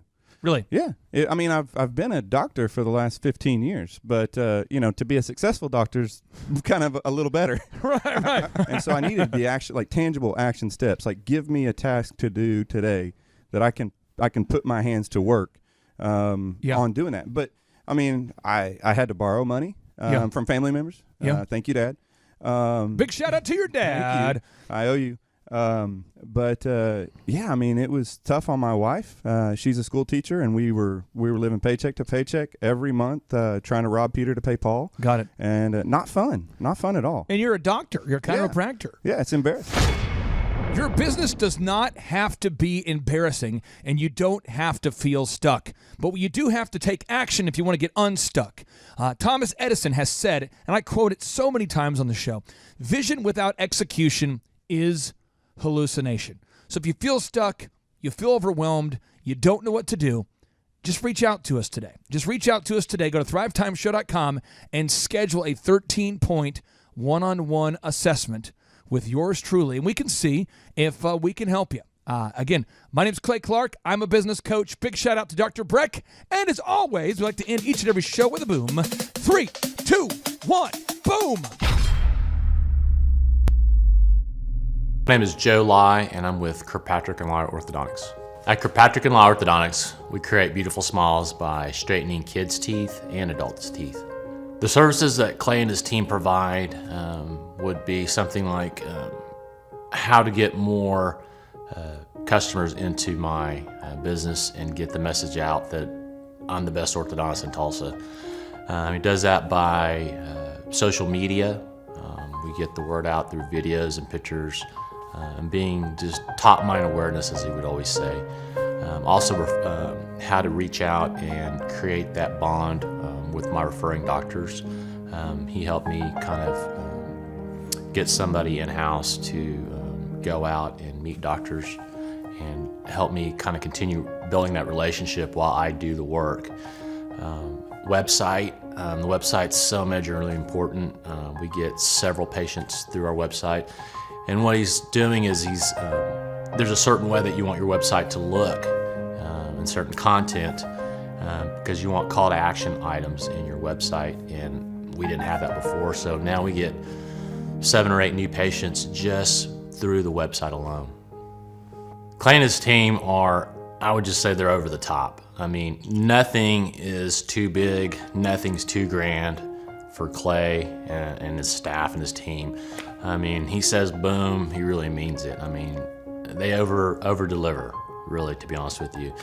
And they come up with ideas that are just top notch. And if you don't like something, great, move on. He'll figure out something that works for your style and your identity. But I would just say the biggest thing for Clay and his team is they over deliver. Clay and his team help kind of create that culture also for your business that, hey, we got to get things done in a timely manner. It holds me accountable to do the certain tasks so that we can create things in a timely manner. So there is a sense of urgency that he creates, and it's a lot of it's just through his enthusiasm. He's always on the go, so it kind of puts you on that same mindset of, hey, let's get this done, let's work hard, but let's also have fun with it. When I went to orthodontic school, we got 0 training on marketing. Actually, when I got out of school 18 years ago, it was kind of taboo to actually do any marketing. The most you could do is put your name in the Yellow Pages. And so now it's pretty common knowledge and pretty mainstream to go ahead and get your name out there, tell everybody your story, who you are, what you're about. If you don't do that, it's a leg of your business that you're lagging behind. Because you could be the best orthodontist or the best whatever, but if people don't know that, then you won't get the customers coming in. I meet with Clay and his team on every Friday about 11 o'clock, and to be honest with you, at the beginning I wasn't that thrilled with it. Coming in every week just kind of seemed like a lot, but for me, I find the marketing aspect interesting. I enjoy it. I love working with Clay. I think it's the main reason why. I've kind of built a relationship with him. I kind of think it got to a level now we're pretty good friends. And so to me, it's enjoyable. I really enjoy the creativity and how when you put the energy into it and the work into it, how you get everything kind of comes back and it works. I've worked with Clay and his team for about, I think it's about 3 years, and every year it's just gotten better and things have grown more every year. I've been trying to get my wife and her pediatric dentist office and our partners on board with Clay for a while. I just saw that they were kind of getting stagnant in their practice, and times were kind of getting slow for them, and they needed more referrals. And I knew that Clay could definitely help them out by even just one thing, which would be change your website. And just by doing that, you're going to get patients very easily. But another thing too is that they needed to change their culture and their mindset of how to bring in patients, and creating a brand as well for them, and giving them more of an identity, so the whole staff could kind of rally around them. For anybody that's coming out of school or just starting new with a business of any sort, be it medical or anything of that nature, I highly recommend Clay helping you create that business model. We're trained to do what we're trained to do, but we're not trained to do the business aspect or the marketing or how to deal with the patient or our staff. So Clay can pretty much do all that. But what I like the most about Clay and his staff is that everything's in-house. I don't have to go to one place to do my website. I don't have to go somewhere to do my videos. I don't have to go another place to shoot photographs, somewhere else to do web content or team coaching or entrepreneurship. Clay pretty much is the total package. He's really a great mentor. So if you're new and starting a business and you want to avoid all the pitfalls, I would definitely hook up with Clay and his team. Someone's not using Clay and his team to help build their business, they're missing out on a lot. There's so many details and so many aspects of creating a business that Clay really makes it simple, makes it fun, and you learn so much in a short amount of time that I think he's the best entrepreneur, business coach, marketer, you name it. The guy's and his team's got it all going on. Hello, my name is Charles Kolaw with Kolaw Fitness. Today I want to tell you a little bit about Clay Clark and how I know Clay Clark. Clay Clark has been my business coach since 2017. He's helped us grow from 2 locations to now 6 locations. We're planning to do 7 locations in 7 years and then franchise. And Clay has done a great job of helping us navigate anything that has to do with like running the business, building the systems, the checklists, the workflows, the audits, how to navigate lease agreements, how to buy property, how to work with brokers and builders. This guy is just amazing. He's this kind of guy has worked in every single industry. He's written books with like Lee Cockrell, head of Disney, with the 40,000 cast members. He's friends with like Mike Lindell. He does Reawaken America tours, where he does these tours all across the country, where 10,000 or more people show up to some of these tours. On the day-to-day, he does anywhere from about 160 companies. He's at the top. He has a team of business coaches, videographers, and graphic designers and web developers, and they run 160 companies every single week. So think of this guy with a team of business coaches running 160 companies. So in the weekly, he's running 160 companies. Every 6 to 8 weeks, he's doing Reawaken America tours. Every 6 to 8 weeks, he's also doing business conferences where 200 people show up, and he teaches people a 13-step proven system that he's done and worked with billionaires, helping them grow their companies. So I've seen guys from startups go from startup to being multimillionaires, teaching people how to get time freedom and financial freedom through the system. Critical thinking, document creation, putting it into organizing everything in their head to building it into a franchisable, scalable business. Like one of his businesses has like 500 franchises. That's just one of the companies or brands that he works with. So amazing guy, Elon Musk kind of like smart guy. He kind of comes off sometimes as socially awkward, but he's so brilliant, and he's taught me so much. When I say that, like Clay is like, he doesn't care what people think when you're talking to him. He cares about where you're going in your life and where he can get you to go. And that's what I like most about him. He's like a good coach. A coach isn't just making you feel good all the time. A coach is actually helping you get to the best you. And Clay has been an amazing business coach. Through the course of that, we became friends. I was really most impressed with him is when I was shadowing him one time. We went into a business deal and listened to it. I got to shadow and listen to it. And when we walked out, I knew that he could make millions on the deal. And they were super excited about working with him. And he told me, he's like, I'm not going to touch it. I'm going to turn it down because he knew it was going to harm the common good of people in the long run. And the guy's integrity just really wowed me. It brought tears to my eyes to see that this guy, his highest desire was to do what's right. And anyways, just an amazing man. So anyways, impacted me a lot. He's helped navigate anytime I've got nervous or worried about how to run the company or, navigating competition and an economy that's like, I remember we got closed down for 3 months. He helped us navigate on how to stay open, how to get back open, how to just survive through all the COVID shutdowns, lockdowns, because our clubs were all closed for 3 months and you have $350,000 of bills you've got to pay, and we have no accounts receivable. He helped us navigate that, and of course we were conservative enough that we could afford to take that on for a period of time. But it was anyways, great man. I'm very impressed with him. So Clay, thank you for everything you're doing, and I encourage you, if you haven't ever worked with Clay, work with Clay. He's going to help magnify you, and there's nobody I have ever met that has the ability to work as hard as he does. He probably sleeps 4, maybe 6 hours a day, and literally the rest of the time he's working, and he can outwork everybody in the room every single day, and he loves it. So anyways, this is Charles Kolaw with Kolaw Fitness. Thank you, Clay, and anybody out there that's wanting to work with Clay, it's a great opportunity to ever work with him. So you guys have a blessed one. This is Charles Kolaw. We'll see you guys. Clay Clark is here somewhere. Where's my buddy Clay?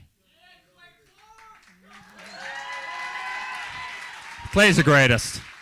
I met his goats today. I met his dogs. I met his chickens. I saw his compound. He's like the greatest guy. I ran from his goats, his chickens, his dogs. So this guy's like the greatest marketer you've ever seen, right? His entire life, Clay Clark, his entire life is marketing. Whoa.